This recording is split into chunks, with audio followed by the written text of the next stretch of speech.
ಜನನೀಂ ಶಾರದಾಂ ದೇವೀಂ ರಾಮಕೃಷ್ಣಂ ಜಗದ್ಗುರುಂ ಪಾದಪದ್ಮೇ ತಯೋರ್ಶ್ರಿತ್ವಾ ಪ್ರಣಮಾಮಿ ಮುಹುರ್ಮುಹುಃ. ರತ್ನಾಕರ ಧೌತಪದಾಂ ಹಿಮಾಲಯ ಕಿರೀಟಿನೀಂ ಬ್ರಹ್ಮ ರಾಜರ್ಷಿ ರತ್ನಾಢ್ಯಾಂ ವಂದೇ ಭಾರತ ಮಾತರಂ. ವೇದಿಕೆ ಮೇಲೆ ಆಸೀನರಾಗಿರುವ ಶ್ರೀಯುತ ತಿಲಕರ ಮೊಮ್ಮಗರಾಗಿರುವಂಥ ಶೈಲೇಂದ್ರಜಿ, ನಾರಾಯಣ್ ಸಾವರ್ಕರ್ ಅವರ ಮೊಮ್ಮಗನಾಗಿರುವಂಥ ಸಾತ್ವಿಕಿ ಸಾವರ್ಕರ್ಜಿ, ಹಾಗೂ ನನ್ನ ಅತ್ಯಂತ ನೆಚ್ಚಿನ ಅಕ್ಕ. ನಾನು ಯಾವಾಗಲೂ ಭಾಳ ಖುಷಿ ಪಡ್ತೀನಿ, ಅವ್ರನ್ನ ನೋಡಿದ್ರೇ ಭಾಳ ಖುಷಿ. ಗೊತ್ತಿಲ್ಲ ಏನು ಹೇಳಬೇಕು ಅಂತ, ದಟ್ಸ್ ಆಲ್, ಅಷ್ಟೇ ಹೇಳ್ಬೋದು ಅಷ್ಟೇ. ಆಕೆ ಯಾವಾಗಲೂ ಒಂದು ಎನರ್ಜಿ ಬೂಸ್ಟರ್ ಮತ್ತು ಸ್ವತಃ ಎನರ್ಜಿ. ಸ್ತ್ರೀಯನ್ನು ಶಕ್ತಿ ಅಂತ ಕರೀತಾರಲ್ಲ, ಅದನ್ನು ನೋಡಿದರೆ ಗೊತ್ತಾಗುತ್ತೆ ಯಾಕೆ ಶಕ್ತಿ ಅಂತ ಕರೀತಾರೆ. ವೀಣಕ್ಕ ಅವ್ರು ಒಪ್ಕೊಂಡಾಗ ನನಗೆ ವಿನಯ್ ಭಾಯ್ ಕೇಳಿದರು, ವೀಣಕ್ಕನಿಗೆ ಪುಸ್ತಕ ಕೊಟ್ಟಿದ್ದೀನಿ, ಪುಸ್ತಕದ ಬಗ್ಗೆ ಮಾತನಾಡಿ ಅಂತ. ಗೊತ್ತಿಲ್ಲ ವಿನಯ್ ಭಾಯ್ ಹೇಳಿದರೋ ಇಲ್ವೋ. ನಾನು ಹೇಳಿದೆ, ಆ ಪುಸ್ತಕ ಅದರಲ್ಲಿರೋ ಬರಹಗಳಿಗಿಂತ ತುಂಬ ದೊಡ್ಡವರು ವೀಣಕ್ಕ, ದಯಮಾಡಿ ಪುಸ್ತಕ ಓದಿ ಅಂತಲೂ ಹೇಳಬೇಡಿ ಅವರಿಗೆ. ಅವರು ಬರೋದರಿಂದ ಕಾರ್ಯಕ್ರಮದಲ್ಲಿ ಸೇರಿರುವಂಥ ಜನರಿಗೆ ಜಾಸ್ತಿ ಕೇಳುವ ಅವಕಾಶ ಸಿಗುತ್ತೆ. ಹೀಗಾಗಿ ವಿಶ್ವಗುರುತ್ವ ಅಂತ ಕೊಟ್ಟು ಬಿಡಿ, ಅವರು ಏನು ಮಾತಾಡ್ತಾರೋ ಅದು ಪ್ರಸಾದ ಅಂತ ಸ್ವೀಕಾರ ಮಾಡೋಣ ಅಂತ ನನಗೆ ಕೇಳಿಕೊಂಡಿದ್ದೆ. ಹಾಗೆ ಆಯಿತು. ಥ್ಯಾಂಕ್ ಯು ಅಕ್ಕ. ನನ್ನ ನೆಚ್ಚಿನ ಮಿತ್ರ ನಿತ್ಯ ಆಗಮಿಸಿರುವ ಈ ಭಾಗದ ಮತ್ತು ಕರ್ನಾಟಕದ ಬಹುತೇಕ ಭಾಗಗಳಿಂದ ಇವತ್ತು ನೀವೆಲ್ಲ ಬಂದಿದ್ದೀರಿ. ನಿಮಗೆಲ್ಲರಿಗೂ ಅತ್ಯಂತ ಪ್ರೀತಿಪೂರ್ವಕವಾದ ಸ್ವಾಗತ. ನಂಗೆ ಭಾಳ ಖುಷಿ ಅಂತಂದರೆ, ಹೆಚ್ಚಿನ ಕಲಾಕ್ಷೇತ್ರದಲ್ಲಿ ಸೀಟ್ ಜಾಸ್ತಿ ಇದೆ, ತುಂಬುತ್ತಾ ಅಂತ ಎಲ್ಲರೂ ಕೇಳ್ತಿದ್ರು. ಅದರ ಚಿಕ್ಕ ಆಡಿಟೋರಿಯಂ ನೋಡೋಣ 250-300 ಜನ ಸೇರ್ತಾರೆ ಅಂತ. ಆದರೆ ಹೆಚ್ಚಿನ ಕಲಾಕ್ಷೇತ್ರದಲ್ಲಿ ನಿಂತ್ಕೊಳ್ಳಿಕ್ಕೂ ಜಾಗ ಸಾಕಾಗದೆ ನಾವು ಅಕ್ಕಪಕ್ಕ ಸ್ಟೇಜ್ ಮೇಲೂ ಕೂರಿಸ್ಕೊಂಡಿದ್ದೀವಿ ಅನ್ನೋದು ಬಹಳ ಸಂತೋಷ. ಇದು ವ್ಯಕ್ತಿಗೆ ಅಲ್ಲ, ವಿವೇಕಾನಂದ ಎನ್ನುವಂಥ ಒಂದು ಶಕ್ತಿಗೆ ಅನ್ನೋದು. ಮಿತ್ರರೇ, ಇವತ್ತು ವಿವೇಕಾನಂದರ ಆ ಶಕ್ತಿಯೊಂದಿಗೆ ಸಾವರ್ಕರ್ ಮತ್ತು ತಿಲಕರು ಸೇರಿದ್ದಾರೆ. ಅಫ್ಕೋರ್ಸ್ ಅಕ್ಕ ಕ್ಷಮಿಸಬೇಕು, ಅವರೊಂದು ಸಾತ್ವಿಕ ಮಟ್ಟಕ್ಕೆ ತೊಗೊಂಡೋಗಿ ನಿಲ್ಲಿಸಿದ್ರು, ನಾವು ಕೆಳಗೆ ಇಳಿತಿದ್ದೀವಿ ಸ್ವಲ್ಪ. ನಮಗೆ ನಾಳೆ ಕೆಲಸಕ್ಕೆ ಕರ್ಕೊಂಡು ಹೋಗ್ಬೇಕು ಇವರನ್ನೆಲ್ಲ ಅಂತ. ಅಕ್ಕ ಮಾತಾಡಿದ ಮೇಲೆ ವಾಸ್ತವವಾಗಿ ಅವ್ರು ಕೊನೆಯಲ್ಲಿ ಮಾತಾಡಿದರೆ ಚೆನ್ನಾಗಿರ್ತಿತ್ತು. ಆದರೆ ಏನು ಮಾಡೋದು, ನಮಗೆ ನಾಳಿನ ಕೆಲಸ ಇದೆ. ಒಂದಷ್ಟು ಕಲ್ಯಾಣಿ ಕ್ಲೀನ್ ಮಾಡಬೇಕು, ಒಂದಷ್ಟು ಕಸ ಗುಡಿಸ್ಬೇಕು, ಸ್ವಚ್ಛ ಭಾರತ್ ಮಾಡಬೇಕು. ಇದೆಲ್ಲವೂ ನಾವು ಮಾಡಿಸ್ಲೇಬೇಕಾಗಿರೋದ್ರಿಂದ ಬನ್ನಿ ಅಂತ ಕರ್ಕೊಂಡು ಹೋಗ್ಬೇಕಂದ್ರೆ ಆ ಭಾಗದಿಂದ ಸ್ವಲ್ಪ ಕೆಳಗೆ ಇಳಿಸಿ, ಹಿಮಾಲಯದಿಂದ ಸ್ವಲ್ಪ ಬೆಂಗಳೂರಿಗೆ ಕರ್ಕೊಂಡು ಬಂದು ಸಾಧನೆ ಅಲ್ಲಿಗೆ ಹೋದಾಗ ಮಾಡಿ, ಇಲ್ಲಿ ನಮ್ಮ ಜೊತೆ ಕೆಲಸ ಮಾಡಿ ಅಂತ ಹೇಳಲಿಕ್ಕೆ ಬೇಕು ಅನ್ನೋ ಕಾರಣಕ್ಕೋಸ್ಕರ ಸ್ವಲ್ಪ ಕೆಳಗೆ ಇಳಿಸಬೇಕು ಅಷ್ಟೇ. ಮಿತ್ರರೇ, ವಿವೇಕಾನಂದರು, ತಿಲಕರು, ಸಾವರ್ಕರ್ರು ಯಾವುದೂ ದೂರದಲ್ಲ ಅಲ್ಲ. ವಿವೇಕಾನಂದರು ತಿಲಕರ ಮನೆಯಲ್ಲಿ ಒಂದು ವಾರದ ಕಾಲ ಇದ್ದರು. ಆಗಿನ್ನೂ ವಿವೇಕಾನಂದರು ಖ್ಯಾತರಾಗಿರಲಿಲ್ಲ. ತಿಲಕರಿಗೆ ಈ ಮನುಷ್ಯನಲ್ಲಿ ಏನೋ ಒಂದು ಸೂಕ್ಷ್ಮತೆ ಇದೆ ಅಂತ ಗೊತ್ತಿದ್ದರಿಂದ ಅವ್ರ ಜೊತೆ ಕೂತ್ಕೊಂಡು ಅಗಾಧವಾದ ಚರ್ಚೆ ನಡೀತಿತ್ತು. ಒಂದು ಹಂತದಲ್ಲಂತೂ ವಿವೇಕಾನಂದರು ಮುಂದೆ ಫೇಮಸ್ ಆಗಿ ಬಂದ ಮೇಲೆ ಒಂದು ಸಲ ಮಾತಾಡ್ಲಿಕ್ಕೆ ಸಿಕ್ಕಾಗ ತಿಲಕರಿಗೆ ವಿವೇಕಾನಂದರು ಹೇಳಿದ್ರಂತೆ, ನೀವು ಬೇಲೂರು ಮಠಕ್ಕೆ ಬಂದುಬಿಡಿ, ನಾನು ಮಹಾರಾಷ್ಟ್ರಕ್ಕೆ ಹೋಗ್ತೀನಿ, ನನಗೆ ನಿಮ್ಮ ಥರ ಕೆಲಸ ಮಾಡಬೇಕು ಅಂತ ಭಾಳ ಆಸೆ. ಏನು ಮಾಡೋದು, ಇದೆಲ್ಲ ಬಟ್ಟೆ ಹಾಕ್ಕೊಂಡ್ಬಿಟ್ಟಿದ್ದೀನಿ, ಆ ಥರ ಕೆಲಸ ಮಾಡಲಿಕ್ಕಾಗಲ್ಲ ಅಂತ ತಿಲಕರ ಹತ್ರ ವಿವೇಕಾನಂದರು ಕೇಳ್ಕೊಂಡಿದ್ರು ಅನ್ನೋದಾದರೆ ಯೋಚನೆ ಮಾಡಿ ವಿವೇಕಾನಂದರ ಕಲ್ಪನೆಗಳು ಹೇಗಿದ್ದಿರ್ಬೋದು ಅಂತ. ನಮ್ಮಲ್ಲಿ ವಿವೇಕಾನಂದರನ್ನ ಅರ್ಥೈಸ್ಕೊಳ್ಳಿಕ್ಕೆ ನಾವು ಸೋತೋಗ್ಬಿಟ್ಟಿದ್ದೀವಿ. ವಿವೇಕಾನಂದರನ್ನ ಹೇಗೆ ನೋಡ್ತೀವಿ ಅಂತಂದರೆ, ನಮ್ಮಲ್ಲಿ ಅನೇಕ ಬಾರಿ ನಾವು ನೋಡೋದು Vivekananda was a Hindu monk, ಕೆಲವೊಂದು ಸಲ Vivekananda was a secular monk. ವಿವೇಕಾನಂದರು ಅಂದರೆ ಅವರು ಒಂದಷ್ಟು ಈ ಥರದ ಮಾತುಗಳನ್ನು ಆಡಿದರು, ಒಂಥರ ಎನರ್ಜಿ ಬೂಸ್ಟ್ ಮಾಡಿದರು, ಇಷ್ಟನ್ನು ತಿಳ್ಕೊಂಡು ಸುಮ್ಮನಾಗ್ತೀವಿ. ವಿವೇಕಾನಂದ ಅಂದರೆ ಎಂಥ ಉರಿಯುವ ಗೋಳವಾಗಿತ್ತು ಅಂದರೆ, ವಿವೇಕಾನಂದರು ತನ್ನ ಶಿಷ್ಯೆಯೊಬ್ಬಳಿಗೆ ಪತ್ರ ಬರೀತಾ ಹೇಳ್ತಾರೆ, ಭಾರತದಲ್ಲಿ ಆಗ್ತಾ ಇರುವಂಥ ಬ್ರಿಟಿಷರು ಮಾಡ್ತಾ ಇರುವಂಥ ಅತ್ಯಾಚಾರವನ್ನು ಕಂಡು ತನ್ನ ಶಿಷ್ಯೆಗೊಬ್ಬಳು ಪತ್ರ ಬರೆದು ಹೇಳ್ತಾರೆ, ನಿನ್ನ ದೇಶದ ಜನ, ನಿನ್ನ ಯುರೋಪಿನ ಜನ ನನ್ನ ದೇಶದ ಜನರ ಮೇಲೆ ಮಾಡ್ತಿರುವ ಅತ್ಯಾಚಾರವನ್ನು ನೋಡಿಕೊಂಡು ಸುಮ್ಮನಿರ್ಲಿಕ್ಕೆ ನನ್ನ ಹತ್ರ ಸಾಧ್ಯ ಆಗ್ತಿಲ್ಲ. ನಾನು ಭಗವಂತನ ಹತ್ರ ಕೇಳ್ಕೊಳ್ತೀನಿ, ಒನ್ ಫೈನ್ ಡೇ ಯಾರಾದರೂ ಒಬ್ಬ ಬ್ರಿಟಿಷ್ ಆಫೀಸರ್ ನನ್ನನ್ನು ನಡು ರಸ್ತೆಯಲ್ಲಿ ಗುಂಡಿಟ್ಟು ಕೊಲ್ಲಬೇಕು ಅಂತ ನಾನು ಇಚ್ಛೆ ಪಡ್ತೀನಿ ಅಂತ ಸ್ವಾಮೀಜಿ ಬರೆದಿದ್ದ ಲೆಟರು. ಆ ಲೆಟರ್ನ ಮುಂದೆ ಸ್ವಾಮೀಜಿ ಏನು ಹೇಳ್ತಾರೆ ಗೊತ್ತ, ಒಬ್ಬ ಸನ್ಯಾಸಿ ಆಡುವ ಮಾತಿದು, ಯಾರೋ ಒಬ್ಬ ಸಾಮಾನ್ಯವಾದ ವ್ಯಕ್ತಿ ಯಾರೋ ಹೇಳ್ತಾರೆ ಅಂತ ತಿಳ್ಕೊಳ್ಬೇಡಿ, ಅವರೊಬ್ಬ ಕ್ರಾಂತಿಕಾರಿ ಅಂತ ನೀವು ಭಾವಿಸೋದಾದರೆ ಅವನನ್ನು ಮುಂದಿಟ್ಕೊಂಡು ನೋಡಿ. ನನಗೆ ನಿನ್ನ ಒಬ್ಬ ಬ್ರಿಟಿಷ್ ಅಧಿಕಾರಿ ಗುಂಡಿಟ್ಟು ಕೊಲ್ಲಬೇಕು ಅಂತ ನಾನು ಇಚ್ಛೆ ಪಡ್ತೀನಿ. ಯಾಕೆ ಅಂತಂದರೆ, ಈ ದೇಶದ ಒಬ್ಬ ಸನ್ಯಾಸಿಯನ್ನು ಬ್ರಿಟಿಷರು ಗುಂಡಿಟ್ಟು ಕೊಂದಿದ್ದಾರೆ ಅಂತ ಗೊತ್ತಾದ ದಿನ ಇಡೀ ದೇಶ ಹೇಗೆ ಪ್ರಖರವಾಗಿ ಎದ್ದು ನಿಲ್ಲುತ್ತೆ ಅಂತಂದರೆ, ನಿನ್ನ ದೇಶದ ಜನರನ್ನು ಸಮುದ್ರಕ್ಕೆ ಎತ್ತು ಬಿಸಾಡುತ್ತೆ ಅಂತ ಸ್ವಾಮೀಜಿ ಹೇಳಿದರು. ಯಾಕೆ ಹೇಳಿದ್ರು ಹೀಗೆ? ಯಾಕೆ ಅಂದರೆ ಅವರಿಗೆ ಇಂಗ್ಲೆಂಡ್ ಬೇರೆ ಆಗಿರಲಿಲ್ಲ ಅಂತ. ಸ್ವಾಮಿ ವಿವೇಕಾನಂದರಿಗೆ US ಬೇರೆ ಆಗಿರಲಿಲ್ಲ, ಸ್ವಾಮಿ ವಿವೇಕಾನಂದರಿಗೆ ರಷ್ಯಾ ಬೇರೆ ಆಗಿರಲಿಲ್ಲ, ಚೈನಾ ಬೇರೆ ಆಗಿರಲಿಲ್ಲ, ಜಪಾನ್ ಬೇರೆ ಆಗಿರಲಿಲ್ಲ. ಯಾರೂ ಇಡೀ ವಿಶ್ವವನ್ನ ಆ ಭಗವಂತನ ಲೀಲಾ ನಾಟಕದ ರಂಗಸ್ಥಳವಾಗಿ ನೋಡಬಲ್ಲನೋ ಅವನಿಗೆ ಜಗತ್ತಿನ ಬೇರೆ ಬೇರೆ ಭಾಗಗಳು ಬೇರೆ ಬೇರೆ ಅನ್ನಿಸ್ಲಿಕ್ಕೆ ಸಾಧ್ಯವೇ ಇಲ್ಲ. ಆದರೆ ಯಾರೋ ಒಬ್ಬ ವ್ಯಕ್ತಿ ಮತ್ತೊಬ್ಬ ವ್ಯಕ್ತಿಯ ಮೇಲೆ ಅತ್ಯಾಚಾರ ಮಾಡುವುದನ್ನು ಅಖಂಡ ಮಾನವ ಪ್ರೇಮ ಇರುವವನಿಗೆ ಸಹಿಸ್ಲಿಕ್ಕೆ ಸಾಧ್ಯ ಇಲ್ಲ. ಆಗ ಅವನಿಗೂ ಒಂದು ಬೌಂಡ್ರಿ ಹುಟ್ಟುಕೊಳ್ಳುತ್ತೆ ಅಂತ. ಈ ವಿಶ್ವ ಮಾನವತ್ವದ ಮಾತನಾಡೋರು ಅನೇಕ ಬಾರಿ ನಾವು ಭಾರತತ್ವವನ್ನು ಬಿಟ್ಟು ಮೇಲೇರ್ಬಿಡಬೇಕು ಅಂತ ಹೇಳ್ತಾರೆ. ಭಾರತತ್ವವನ್ನು ಬಿಟ್ಟು ಮೇಲೇರೋದಲ್ಲ, ಭಾರತತ್ವವನ್ನು ಅಖಂಡವಾಗಿ ತುಂಬಿಕೊಂಡು ವಿಶ್ವವನ್ನು ತಬ್ಬಿಕೊಳ್ಳುವ ಸಾಮರ್ಥ್ಯ ಇದ್ದವನು ಮಾತ್ರ ವಿಶ್ವಮಾನವನಾಗಲಿಕ್ಕೆ ಸಾಧ್ಯ. ಮತ್ತು ಕುವೆಂಪು ಅವರು ಹಂಗಾಗಿದ್ರು. ಕುವೆಂಪು ಅವರು ವಿವೇಕಾನಂದರನ್ನ ತಿಳ್ಕೊಂಡ ನಂತರ ವಿಶ್ವಮಾನವತೆಯ ಕಲ್ಪನೆಯನ್ನು ಬೋಧಿಸಬೇಕಾದಾಗ ಇದೇ ಕಲ್ಪನೆ ಇದ್ದಿದ್ದು. ಆದರೆ ಕಾಲಕ್ರಮದಲ್ಲಿ ಅದು ಬೇರೆ ವಿಚಾರಕ್ಕೆ ಹೋಯಿತು ಬಿಡಿ. ಆದರೆ ನಾನು ನಿಮಗೊಂದಷ್ಟು ಇವತ್ತು ಇನ್ನೊಂದು 10-15 ನಿಮಿಷ, ನಂಗೆ ಗೊತ್ತು ತುಂಬ ತಡ ಆಗಿದೆ, ಆದರೆ 10-15 ನಿಮಿಷ ಒಂದು 3-4 ಸಂಗತಿಗಳು ನಿಮ್ಮ ಜೊತೆ ಹಂಚ್ಕೋಬೇಕು. ವಿವೇಕಾನಂದರು ಈ ಭಾಗಕ್ಕೆ ಹೋಗೋಕ್ಕಿಂತ ಮುಂಚೆ, ಚಿಕಾಗೋ ಸರ್ವಧರ್ಮ ಸಮ್ಮೇಳನಕ್ಕೆ ಮಾತಾಡೋಕ್ಕಿಂತ ಮುಂಚೆ ಯಾವುದ್ಯಾವ್ದು ಸಂಗತಿಗಳನ್ನು ಪ್ರೇರೇಪಿಸಿರ್ಬೋದು ಅಂತ. ನಾನು ಬಹಳ ಹಿಂದೆ ನೇಷನ್ ಅನ್ನೋ ಪದಕ್ಕೆ ಡಿಕ್ಷನರಿ ಅರ್ಥ ಏನಿದೆ ಅಂತ ಹುಡುಕ್ತಿದ್ದೆ. ರಾಷ್ಟ್ರ ಅಂದರೆ ಏನು ಅಂತ. ನಮಗೂ ಈಗ ಕೇಳಿದ್ರೆ ಒಂದ್ಸಲ ಗಾಬರಿ ಆಗಿಬಿಡುತ್ತೆ, ಏನು ಹೇಳಬೇಕಪ್ಪ ರಾಷ್ಟ್ರ ಅಂದರೆ ಅಂತ. ಡಿಕ್ಷನರಿ ಮೀನಿಂಗ್ ಭಾಳ ಚೆನ್ನಾಗಿದೆ, ನಾನು ಅದನ್ನು ಬೈಹರ್ಟ್ ಮಾಡಲಿಲ್ಲ, ಅದಕ್ಕೆ ನಿಮ್ಗೆ ಹಂಗೆ ಪ್ರೆಸೆಂಟ್ ಮಾಡ್ತೀನಿ. Extensive aggregate of persons so closely associate with each other by common descent, language or history as to form a distinct race or people usually organized on a separate political state occupying a definite territory. ಎಲ್ಲ ಮರ್ತೋಯ್ತು ನನಗೆ ರಾಜೀವ್ ದೀಕ್ಷಿತರು ಹೇಳಿದರು, ಈ ಲಾ books ಹೆಂಗಿರುತ್ತೆ ಅಂತಂದರೆ 2ನೇ ಸಾಲು ಓದೋ ವೇಳೆಗೆ 1ನೇ ಸಾಲು ಮರ್ತು ಹೋಗಬೇಕು, ಹಂಗೆ ಮಾಡಿದರೆ ಮಾತ್ರ ಲಾ ಅಂತ. ಯಾಕೆ ಅಂತಂದರೆ ಈ ದೇಶದ ಬ್ರಿಟಿಷರು ವ್ಯವಸ್ಥಿತವಾಗಿ ಮಾಡಿದ್ರಂತೆ. ಅದು ಈ ದೇಶದ ಜನಕ್ಕೆ ಸುಲಭಕ್ಕೆ ಅರ್ಥ ಆಗಬಾರದು ಅದು ಅಂತ. ಅರ್ಥ ಆದರೆ ತಾನೇ ಇವ್ರು ಫೈಟ್ ಮಾಡ್ಲಿಕ್ಕೆ ಬರೋದು. ಅರ್ಥನೇ ಆಗಲಿಲ್ಲ ಅಂದರೆ ಪ್ರಾಬ್ಲಮ್ಮೇ ಇಲ್ಲ. ನೀವು ಯಾವುದೇ ವಕೀಲರ ಹತ್ರ ಹೋಗಿ ಹೇಳಿ ಅವ್ರು ಇದಕ್ಕೊಂದು ದಾರಿ ಇದೆ ಅಂತಾರೆ. ಎಲ್ಲಿಂದ ದಾರಿ ಬಂತು? ಇರಬೇಕಾಗಿದ್ದು ಒಂದೇ ದಾರಿ. ನೀವು ಟ್ಯಾಕ್ಸ್ ಬುಕ್ಕನ್ನು ಯಾವಾಗಲಾದರೂ ಓದಿ ನೋಡಿ, 1ನೇ ಸಾಲು ಓದೋದ್ರ ವೇಳೆಗೆ 2ನೇ ಸಾಲು ಓದಿದ್ದು ಮರ್ತೋಗುತ್ತೆ, ಗೋವಿಂದ ಕತೆ, ಇನ್ನೇನು ಗೊತ್ತೇ ಆಗಲ್ಲ. ಯಾಕೆ ಅಂದರೆ ಹೀಗಾಗಿ ಟ್ಯಾಕ್ಸ್ ಕನ್ಸಲ್ಟೆಂಟ್ ಹತ್ರ ಹೋಗಿ ನೀವು ಕೇಳಿ, ಅವ್ರು ತಮ್ಮದೇ ಆದೊಂದು ವ್ಯಾಖ್ಯಾನ ಅದಕ್ಕೆ ಕೊಡ್ತಿರ್ತಾರೆ, ಅವ್ರಿಗೆ ಇಷ್ಟ ಬಂದಿದ್ದನ್ನು ಹೇಳ್ಬೋದು ಅಂತ. ಇದೊಂದು ವಿಚಿತ್ರವಾಗಿರುವ ಸಂಗತಿ. ನನಗೆ ಈ ಡಿಕ್ಷನರಿ ಓದಾಗ ಹಾಗೆ ಅನ್ನಿಸ್ಬಿಡ್ತು, ಈ ಡಿಕ್ಷನರಿ ಅರ್ಥ ನೋಡಿದಾಗ ಏನು ವಿಚಿತ್ರವಾಗಿದೆಪ್ಪ, ನೇಷನ್ ಇಟ್ಟು ಕಟ್ಟಣ ಅಂತ.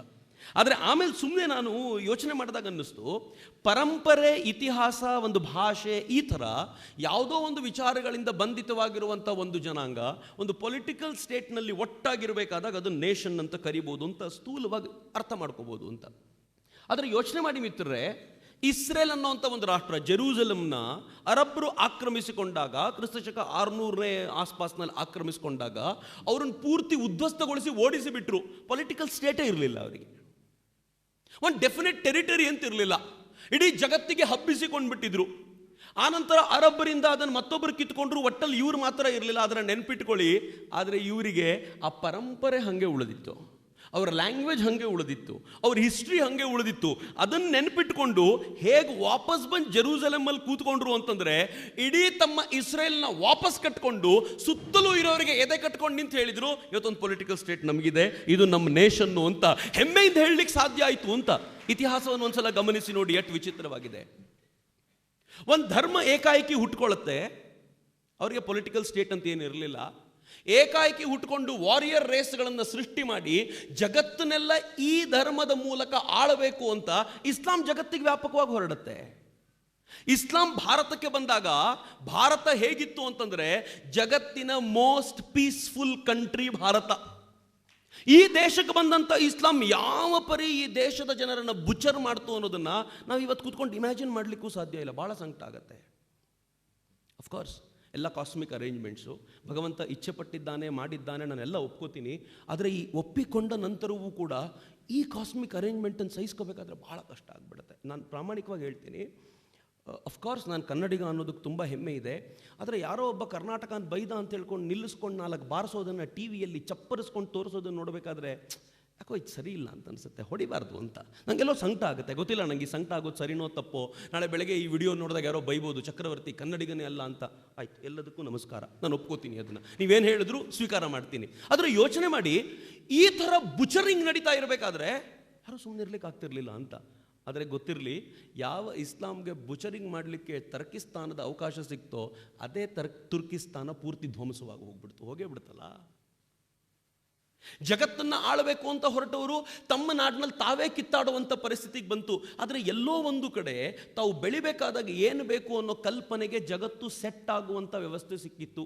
ಸ್ವಾಮಿ ವಿವೇಕಾನಂದರು ಇದನ್ನು ಅಧ್ಯಯನ ಮಾಡದೆ ಏನಿರಲಿಲ್ಲ.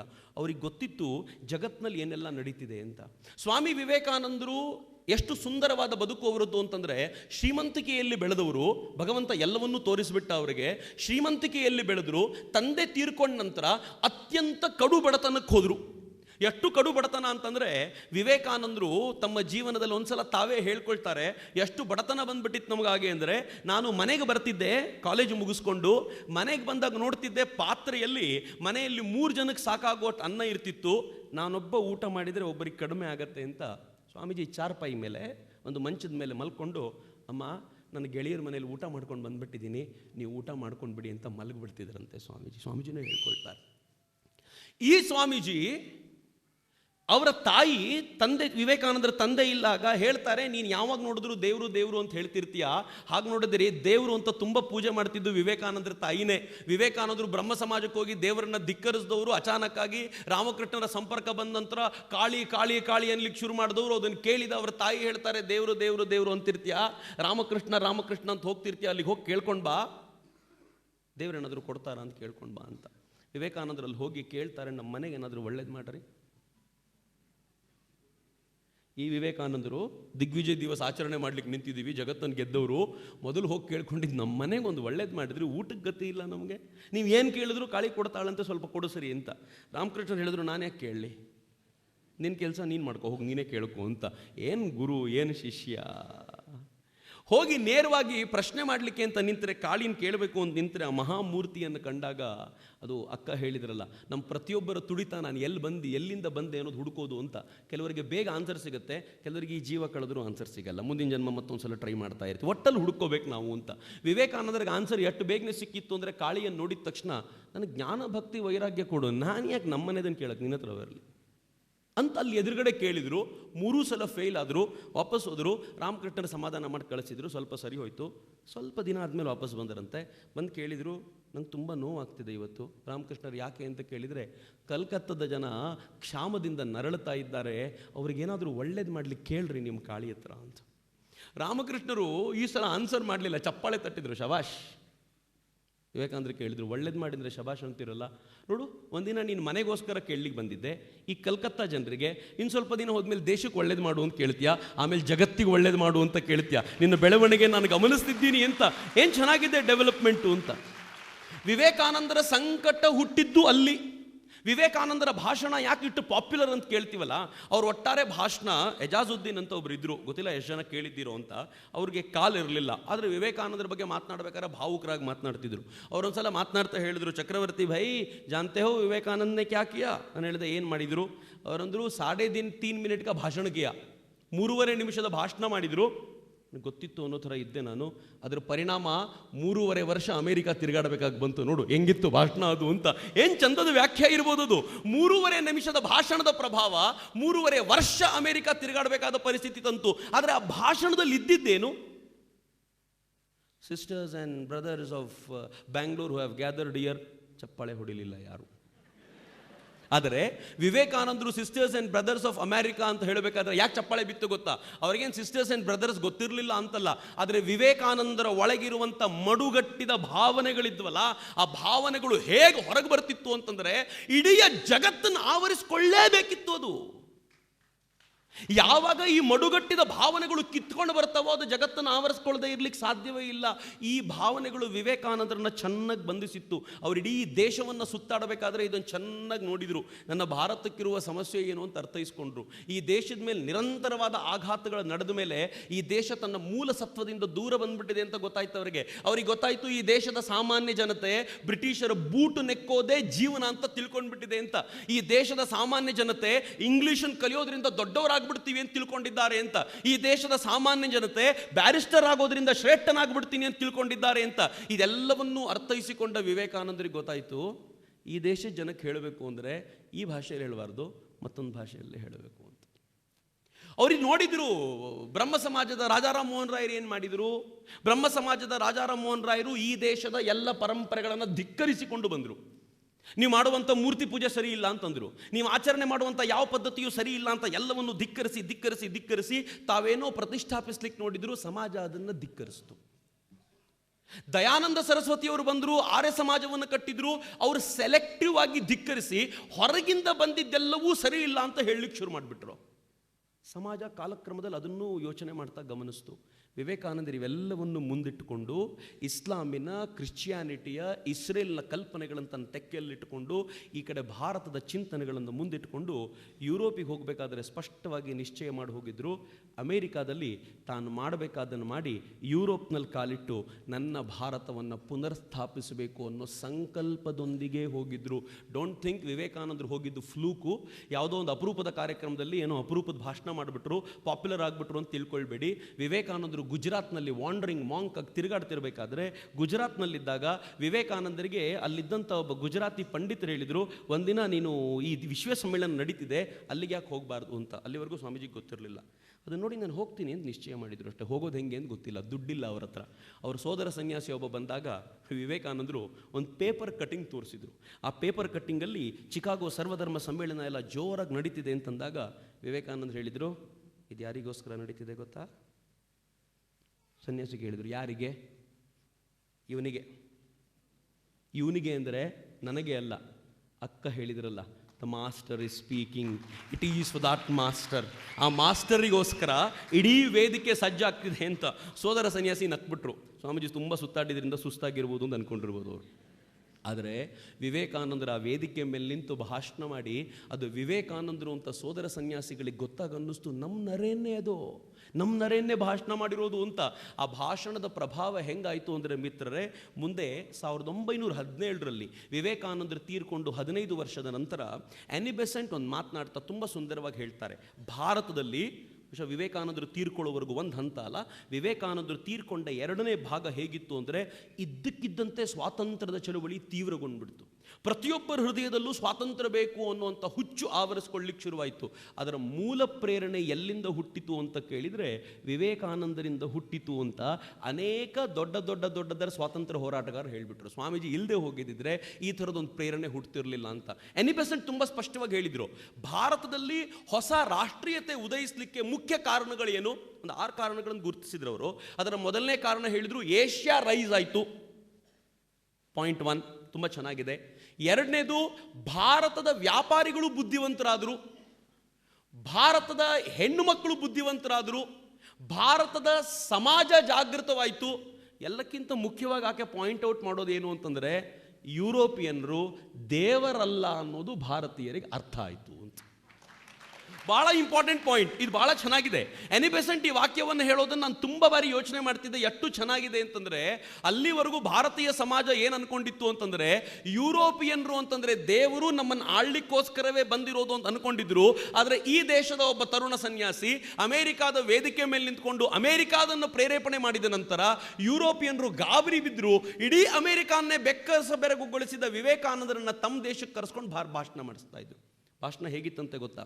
ಒಂದು ಪುಸ್ತಕದಲ್ಲಿ ಬರೀತಾರೆ, ವಿವೇಕಾನಂದರ ಭಾಷಣ ಕೇಳಲಿಕ್ಕೆ ಯುರೋಪಿನ ರಾಣಿ, ಇಂಗ್ಲೆಂಡಿನ ರಾಣಿ ತಾನು ಮಾರು ವೇಷದಲ್ಲಿ ಬಂದು ಕೂತ್ಕೋತಿದ್ಲು ಅಂತ.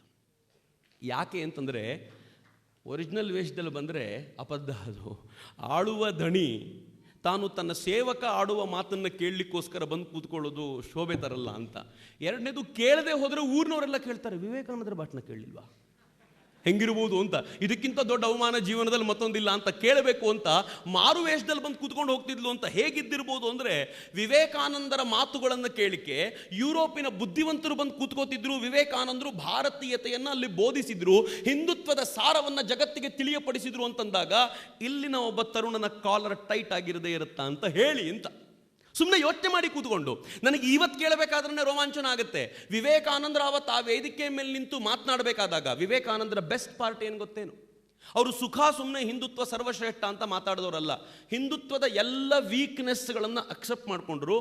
ಅಟ್ ದ ಸೇಮ್ ಟೈಮ್ ಮುಲಾಜಿಲ್ದೆ ಕ್ರಿಶ್ಚಿಯಾನಿಟಿ ಮತ್ತು ಇಸ್ಲಾಮಿನ ಮೇಲೆ ಗದಾ ಪ್ರಹಾರವನ್ನೇ ಮಾಡಿದ್ರು. ನೀವೇನು ಭಾರಿ ದೊಡ್ಡವರು ಅಂತ ತಿಳ್ಕೊಳ್ಬೇಡಿ ಅಂತ ಅವರ ಸ್ಟೇಜ್ ಮೇಲೆ ನಿಂತ್ಕೊಂಡು ಅವ್ರಿಗೆ ಹೇಳಿದರು. ಡೆಟ್ರಾಯಿಟ್ನಲ್ಲಿ ಒಂದು ಚರ್ಚ್ನಲ್ಲಿ ಸ್ವಾಮಿ ವಿವೇಕಾನಂದರು ಮಾತನಾಡ್ತಾ ಒಂದು ಮಾತು ಹೇಳ್ತಾರೆ, ನೀವು ನನ್ನ ದೇಶದಲ್ಲಿ ನನ್ನ ಜನರ ಮೇಲೆ ಮಾಡಿರುವಂಥ ಅತ್ಯಾಚಾರಕ್ಕೆ ಪ್ರತಿಯಾಗಿ ಅರಬ್ಬಿ ಸಮುದ್ರದ ತಳದಲ್ಲಿರುವಂಥ ಅಷ್ಟು ಕೆಸರನ್ನು ತೆಗೆದು ನಿಮ್ಮ ಮುಖಕ್ಕೆ ಏರಿಸಿದ್ರು ಅದು ಕಡಿಮೆ ಆಗುತ್ತೆ ಅಂತಂದರು ಸ್ವಾಮೀಜಿ. ಹೇಳಿದ್ದು ಡೆಟ್ರಾಯಿಟ್ನ ಚರ್ಚ್ನಲ್ಲಿ. ಹೆಂಗಿರ್ಬೋದು ಅಂತ ವಿವೇಕಾನಂದರು ಎಷ್ಟು ಪ್ರಖರವಾಗಿ ಉತ್ಕಂಠಿತವಾಗಿ ಮಾತನಾಡ್ತಿದ್ರು ಅಂತಂದರೆ ಆ ಪ್ರಭಾವದ ಕಾರಣದಿಂದಾಗಿ ಈ ದೇಶದ ತಾರುಣ್ಯ ಒಮ್ಮೆ ದಿಗ್ಗನೆದ್ದು ನಿಂತುಕೊಳ್ತು, ನಾನು ಶ್ರೇಷ್ಠ ಅನ್ನುವ ಭಾವನೆ ಬಂತು ಅಂತ. ಅದಕ್ಕೆ ವಿವೇಕಾನಂದರು ಹೇಳಿದರು, 33 ಕೋಟಿ ದೇವತೆಗಳ ಮೇಲೆ ನಿಂಗೆ ನಂಬಿಕೆ ಇಲ್ಲ ಅಂದರೆ ನಂಗೆ ಬೇಜಾರಿಲ್ಲ, ನಿನ್ನ ಮೇಲೆ ನಿನಗೆ ನಂಬಿಕೆ ಇಲ್ಲ ಅಂದರೆ ನಾನೇನು ಮಾಡಲಿಕ್ಕಾಗತ್ತೆ. ಯೋಚನೆ ಮಾಡಿ, ಎಷ್ಟು ಚೆನ್ನಾಗಿದೆ ಆ ಮಾತು. ನನ್ನ ಮೇಲೆ ನನಗೆ ನಂಬಿಕೆ ಅನ್ನುವ ಈ ಕಲ್ಪನೆ ಇದೆಯಲ್ಲ, ಈ ಕಲ್ಪನೆಯನ್ನು ಸ್ವಾಮೀಜಿ ಎಷ್ಟು ಚೆನ್ನಾಗಿ ಬಿಂಬಿಸಿದ್ರು ಅಂದರೆ ಮಿತ್ರರೇ ನಿಮ್ಗೆ ಆಶ್ಚರ್ಯ ಆಗುತ್ತೆ. ಟೆಗಾರ್ಟ್ ಅನ್ನುವಂಥ ಒಬ್ಬ ಪೊಲೀಸ್ ಆಫೀಸರು ಅವನನ್ನು ವಿಶೇಷವಾಗಿ ಭಾರತದಲ್ಲಿ ಏಕಾಏಕಿ 1905 ನಂತರ ಬಂಗಾಳದ ವಿಭಜನೆಯ ನಂತರ ದೊಡ್ಡ ಚಳುವಳಿ ಆಯಿತು. ಬಂಗಾಳದ ವಿಭಜನೆಯ ಚಳುವಳಿಯ ಪ್ರಭಾವ ಮಹಾರಾಷ್ಟ್ರದಲ್ಲಾಯಿತು, ತಿಲಕರದನ್ನು ತಗೊಂಡ್ರು. ಆನಂತರ ಪಂಜಾಬ್ನಲ್ಲಿ ಅದರ ಪ್ರಭಾವ ಕಂಡು ಬಂತು. ಆಶ್ಚರ್ಯ, ದೂರದ ತಮಿಳುನಾಡಿನಲ್ಲೂ ಕೂಡ ಅಲ್ಲಿನ ಪ್ರಭಾವಗಳು ಕಂಗೊಳಿಸಿ ಸ್ವದೇಶಿ ಚಳುವಳಿಗಳು ಶುರುವಾಗ್ಬಿಡ್ತು. ಬ್ರಿಟಿಷರು ಗಾಬರಿ ಆಗ್ಬಿಡ್ತು. ಭಾರತ ಯಾವತ್ತು ಚಿಂದಿಯಾಗಿದ್ದು ಏಕಾಏಕಿ ಒಂದು ಹೆಂಗಾಗ್ಬಿಡ್ತು. ಬಂಗಾಳದಲ್ಲಿ ಆಗಿದ್ದಕ್ಕೆ ತಮಿಳುನಾಡಿನಲ್ಲಿ ಪ್ರತಿಕ್ರಿಯೆ ಹೆಂಗೆ ಬಂತು, ಇದಕ್ಕೊಂದು ರಿಪೋರ್ಟ್ ಕೊಡಲೇಬೇಕು ಅಂತ ಟೆಗಾರ್ಟನ್ನು ನೇಮಿಸಿದ್ರು. ಟೆಗಾರ್ಟ್ ಇಡೀ ದೇಶವನ್ನು ಸುತ್ತಾಡಿ ಎಲ್ಲವನ್ನು ನೋಡಿ ಏನು ಹೇಳ್ತಾನೆ ಗೊತ್ತಾ ರಿಪೋರ್ಟ್ನಲ್ಲಿ, ಇವೆಲ್ಲಕ್ಕೂ ಕಾರಣ ಒಬ್ಬ ಸನ್ಯಾಸಿ ಮತ್ತು ಅದು ವಿವೇಕಾನಂದ ಅಂತ ಹೆಸರನ್ನು ಟೆಗಾರ್ಟ್ ಕೊಟ್ಟು ಹೇಳ್ತಾನೆ. ಸ್ವಾಮಿ ವಿವೇಕಾನಂದರು ಇಡೀ ದೇಶವನ್ನು ಆಮೂಲಾಗ್ರವಾಗಿ ಒಂದು ಮಾಡಿಬಿಟ್ಟಿದ್ದಾರೆ ಅನ್ನುವಂಥ ಸ್ಪಷ್ಟವಾದ ಮಾತನ್ನು ಹೇಳಲಾಗುತ್ತೆ ಅಂತ. ಯೋಚನೆ ಮಾಡಿ ಹೇಗಿದ್ದಿರ್ಬೋದು ಆ ಸನ್ಯಾಸಿಯ ಸಾಮರ್ಥ್ಯ. ಆ ಸನ್ಯಾಸಿ ಇಡೀ ದೇಶವನ್ನು ಒಂದು ಮಾಡುವಂಥ ಚಿಂತನೆಯನ್ನು ಕಟ್ಟಿಕೊಂಡು 1902ರಲ್ಲಿ ದೇಹತ್ಯಾಗ ಮಾಡಬೇಕಾದಾಗ ನನಗೆ ಅಕ್ಕ ಹೇಳುವಾಗ ಅನೇಕ ಬಾರಿ ವಿವೇಕಾನಂದರು ಮ್ಯಾಚ್ ಆಗ್ತಾ ಇದ್ದರು ಅಂತ. ಹೇಗೆ ಗುರುಗಳು ಕರೀತಾರೆ, ಯಾರೋ ಹೇಳ್ತಾರೆ ಅಂತೆಲ್ಲ ಇದೆಯಲ್ಲ, ಹೃದಯಕ್ಕೆ ಕೇಳುವಂಥ ಮಾತು. ಸ್ವಾಮೀಜಿಯ ಮಾತು ನಾನು ತುಂಬ ಸಲ ನೆನಪಿಸ್ಕೊಳ್ತಿರ್ತೀನಿ. ಒಂದಿನ ಸ್ವಾಮೀಜಿ ಇದ್ದಕ್ಕಿದ್ದಂತೆ ಎದ್ದು ತಮ್ಮ ಕೋಣೆ ಹೊರಗಡೆ ಶತಪಥ ಹಾಕ್ತಿದ್ರೆ ಸೋದರ ಸನ್ಯಾಸಿ ಒಬ್ಬ ಬಂದು ಕೇಳಿದಂತೆ, ಯಾಕೆ ಸ್ವಾಮೀಜಿ ನಿದ್ದೆ ಬರ್ತಿಲ್ವಾ ಅಂತ. ಸ್ವಾಮೀಜಿ ಹೇಳಿದ್ರಂತೆ, ದೂರದ ಯಾವುದೋ ದೇಶದಲ್ಲಿ ಜನ ನರಳಿ ಸಾಯ್ತಾ ಇದ್ದಾರೆ, ನನ್ನ ಹೃದಯದ ಬೇನೆ ನಂಗೆ ಅರ್ಥ ಆಗ್ತಿಲ್ಲ, ಏನು ಮಾಡಬೇಕು ಗೊತ್ತಾಗ್ತಿಲ್ಲ ಅಂತ. ಸೋದರ ಸನ್ಯಾಸಿಗೆ ಮತ್ತೆ ಅಯ್ಯೋ ಅನ್ನಿಸ್ತು, ಸ್ವಾಮೀಜಿಗೆ ಏನೋ ಆಗಿದೆ, ಸ್ವಾಮೀಜಿ ಸ್ವಲ್ಪ ಹೊತ್ತು ಆದಮೇಲೆ ಮಲ್ಕೊಳ್ಳಿ ನಿದ್ದೆ ಬರುತ್ತೆ ಅಂತ. ಸ್ವಾಮೀಜಿ ನಿದ್ದೆ ಮಾಡಲೇ ಇಲ್ಲ ರಾತ್ರಿ. 2 ದಿನ ಆದಮೇಲೆ ಸುದ್ದಿ ಗೊತ್ತಾಯಿತು, ಸ್ವಾಮೀಜಿ ಹಾಗೆ ಮಾಡ್ತಾ ಇದ್ದ ಹೊತ್ತಿನಲ್ಲೇ ದೂರದ ಫಿಜಿ ದ್ವೀಪದಲ್ಲಿ ಭೂಕಂಪ ಆಗಿ ಸಾವಿರಾರು ಜನ ತೀರ್ಕೊಂಡಿದ್ರು. ಆ ವೈಬ್ರೇಷನ್ ಸ್ವಾಮೀಜಿಯನ್ನು ತಟ್ಟಿತ್ತು ಅಂತ ಸ್ವಾಮೀಜಿ ಹೇಳ್ತಾರೆ. ಯೋಚನೆ ಮಾಡಿ ಮಿತ್ರರೇ, ಸ್ವಾಮೀಜಿಯ ಭಾಷಣ ಕೇಳಲಿಕ್ಕೆ ಅವತ್ತಿದ್ದಿದ್ದು ಚಿಕಾಗೋದಲ್ಲಿ, ಅಂದರೆ ಇವತ್ತಿಗೆ 123 ವರ್ಷಗಳ ಹಿಂದೆ ಸುಮಾರು 7,000 ಜನ.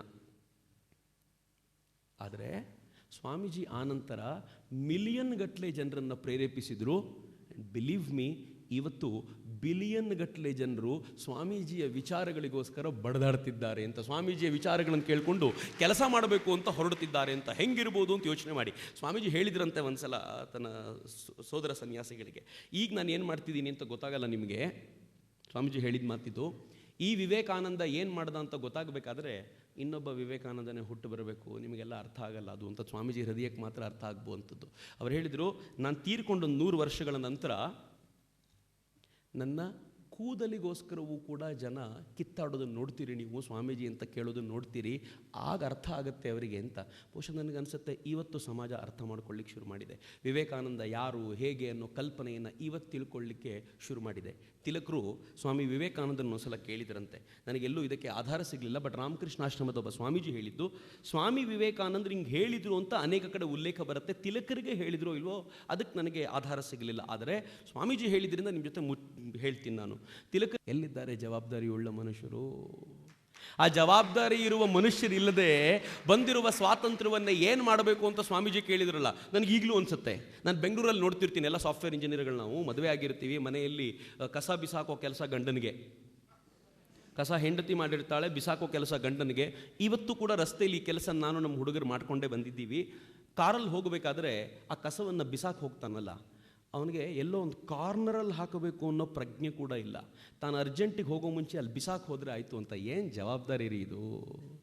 ಯಾರಿಗೆ ಬೇಕಿತ್ತು ಸ್ವಾತಂತ್ರ್ಯ ಅಂತ? ವಿವೇಕಾನಂದರಂತವ್ರು ಮತ್ತೆ ಕೇಳಿದ್ರೆ ಉತ್ತರ ನಮ್ಮ ಹತ್ರ ಇಲ್ಲ ಅಂತ. ಎಷ್ಟು ವರ್ಷಗಳ ಕಾಲ ಇನ್ನು ಸ್ವಚ್ಛ ಭಾರತ ಮಾಡ್ತೀವಿ, ಎಷ್ಟು ವರ್ಷಗಳ ಕಾಲ ಇನ್ನು ಕ್ಲೀನ್ ಮಾಡೋ ಕಲ್ಪನೆ ಕಟ್ಕೊಳ್ತೀವಿ, ಜವಾಬ್ದಾರಿಯೇ ಇಲ್ಲ ಅಂತಂದರೆ ಏನು ಮಾಡಬೇಕು ಅಂತ. ಪ್ರಶ್ನೆ ಕೇಳ್ಕೊಂಡು ನೋಡಿ ನಮ್ಮನ್ನು ನಾವು. ವಿವೇಕಾನಂದರು ಅವತ್ತೇ ಹೇಳಿದರು, ಜವಾಬ್ದಾರಿಯುತವಾದ ಮನುಷ್ಯರನ್ನು ಸೃಷ್ಟಿಸಿ ಬೇಕಾದ್ದು ತಂತಾನೆ ಬರುತ್ತೆ ಅಂತ. ಇಷ್ಟಾಗ್ಯೂ ಸಮಾಧಾನ ಆಗದ ಸ್ವಾಮೀಜಿ ಹೇಳಿದರು, ಇನ್ನು 50 ವರ್ಷಗಳ ಕಾಲ ಇದು ಸ್ವಾಮೀಜಿ ಮಾತ್ರ ಹೇಳ್ಬೋದಾಗಿರುವಂಥ ಮಾತು, ನಮಗೂ ನಿಮಗೂ ಅಷ್ಟೊಂದು ದಮ್ಮಿರೋದು ಭಾಳ ಕಷ್ಟ. ಸ್ವಾಮೀಜಿ ಹೇಳ್ತಾರೆ, ನೀವು ಪೂಜೆ ಮಾಡೋ 33 ಕೋಟಿ ದೇವತೆಗಳನ್ನು ಗಂಟು ಕಟ್ಟಿ ಸಮುದ್ರಕ್ಕೆ ಬಿಸಾಡಿಬಿಡಿ, ಇನ್ನು 50 ವರ್ಷಗಳ ಕಾಲ ತಾಯಿ ಭಾರತೀಯನ್ನೇ ದೇವರು ಅಂತ ಪೂಜಿಸಿ ಅಂತ ವಿವೇಕಾನಂದರು ಹೇಳಿದ್ರಲ್ಲ. ಇದನ್ನು ಸ್ವಾಮೀಜಿ ಹೇಳಿದ್ದು 1897ರಲ್ಲಿ, ಅದಕ್ಕೆ 50 ಆ್ಯಡ್ ಮಾಡಿ 1947 ಆಗತ್ತೆ. ನನಗೆ ನೀವು ಹೇಳ್ಬೋದು ಸ್ವಾಮೀಜಿ ಬಗ್ಗೆ ಸಿಕ್ಕಾಪಟ್ಟೆ ಹುಚ್ಚವನಿಗೆ ಅದಕ್ಕೆ ಹೆಂಗೆ ಅಂತ, ಬಟ್ ಸ್ವಾಮೀಜಿ ಹೇಳಿರುವ ಅನೇಕ ವಿಚಾರಗಳನ್ನು ಹಿಂಗೆ ತಾಳೆ ಮಾಡ್ಕೊಂಡು ನೋಡಿದಾಗ ನಂಗೆ ಅನೇಕ ಬಾರಿ ಗಾಬರಿ ಆಗಿಬಿಡ್ತವ, ಈ ಮನುಷ್ಯ ಏನೇನು ಹೇಳಿದ್ನೋ ಹಂಗಂಗೆ ನಡೆದು ಬಿಡ್ತಲ್ಲ ಅಂತ. ಸ್ವಾಮೀಜಿ ಹೇಳಿದ್ರು ರಷ್ಯಾ ಛಿದ್ರವಾಗತ್ತೆ ಅಂತ, ಕಮ್ಯುನಿಸಮ್ ಚೈನಾದಲ್ಲಿ ಹುಟ್ಟಿ ಬೆಳಿ ಬರಿಯತ್ತೆ ಅಂತ ಸ್ವಾಮೀಜಿ ಹೇಳಿದ್ರು, ಹಾಗೆ ಆಯಿತು. ಅದೇ ಸ್ವಾಮೀಜಿ ಒಂದು ಮಾತನ್ನು ತುಂಬ ಸುಂದರವಾಗಿ ಹೇಳಿದರು, ತಾಯಿ ಭಾರತಿ ದುರ್ಗೆಯಂತೆ ಕಾಳಿಯಂತೆ ಮೈ ಕೊಡವಿ ಎದ್ದು ನಿಲ್ಲೋದನ್ನ ನಾನು ಕಣ್ಣಾರೆ ಕಾಣ್ತಾ ಇದ್ದೀನಿ ಅಂತ ಸ್ವಾಮೀಜಿ ಹೇಳಿದರು. ಭಾರತ ಅಕ್ಕ ಹೇಳದಂತೆ ಮಾತೆಯಾಗಿ ನಿಲ್ಲುವಂಥ ಆ ದೃಷ್ಟಿಯನ್ನು ಕಂಡ ಸ್ವಾಮೀಜಿ ಒಂದು ಹೆಜ್ಜೆ ಮುಂದೆ ಹೋಗಿ ಏನು ಹೇಳಿದ್ರು ಗೊತ್ತೇನು? ಸ್ವಾಮೀಜಿ ಹೇಳ್ತಾರೆ, ತಾಯಿ ಭಾರತಿ ಮತ್ತೆ ವಿಶ್ವ ಸಿಂಹಾಸನವನ್ನು ತಾನೇ ಏರಿ ಕೂತ್ಕೋತಾಳೆ. ಸ್ವಾಮೀಜಿನೇ ಹೇಳ್ತಾರೆ, ಈ ಭಾರತ ಮಾತೆ ಕೆಳಗೆ ಇಳಿದು ಬಿಟ್ಟಿದ್ದಾಳೆ, ಭಾರತ ಮಾತೆ ಮಲ್ಕೊಂಡು ಬಿಟ್ಟಿದ್ದಾಳೆ ಅಂತ ಎಲ್ಲರೂ ಹೇಳ್ತೀರಾ, ಮಲಗಲಿಲ್ಲ ಅವಳು, ತನ್ನ ಸುತ್ತಲೂ ತನಗೋಸ್ಕರ ಏನು ಮಾಡ್ತಿಲ್ವಲ್ಲ ಅನ್ನೋ ಬೇಸರದಿಂದ ಸಿಂಹಾಸನದಿಂದ ಕೆಳಗೆ ಇಳಿದು ಕೂತು ಬಿಟ್ಟಿದ್ದಾಳೆ ಅಂತ.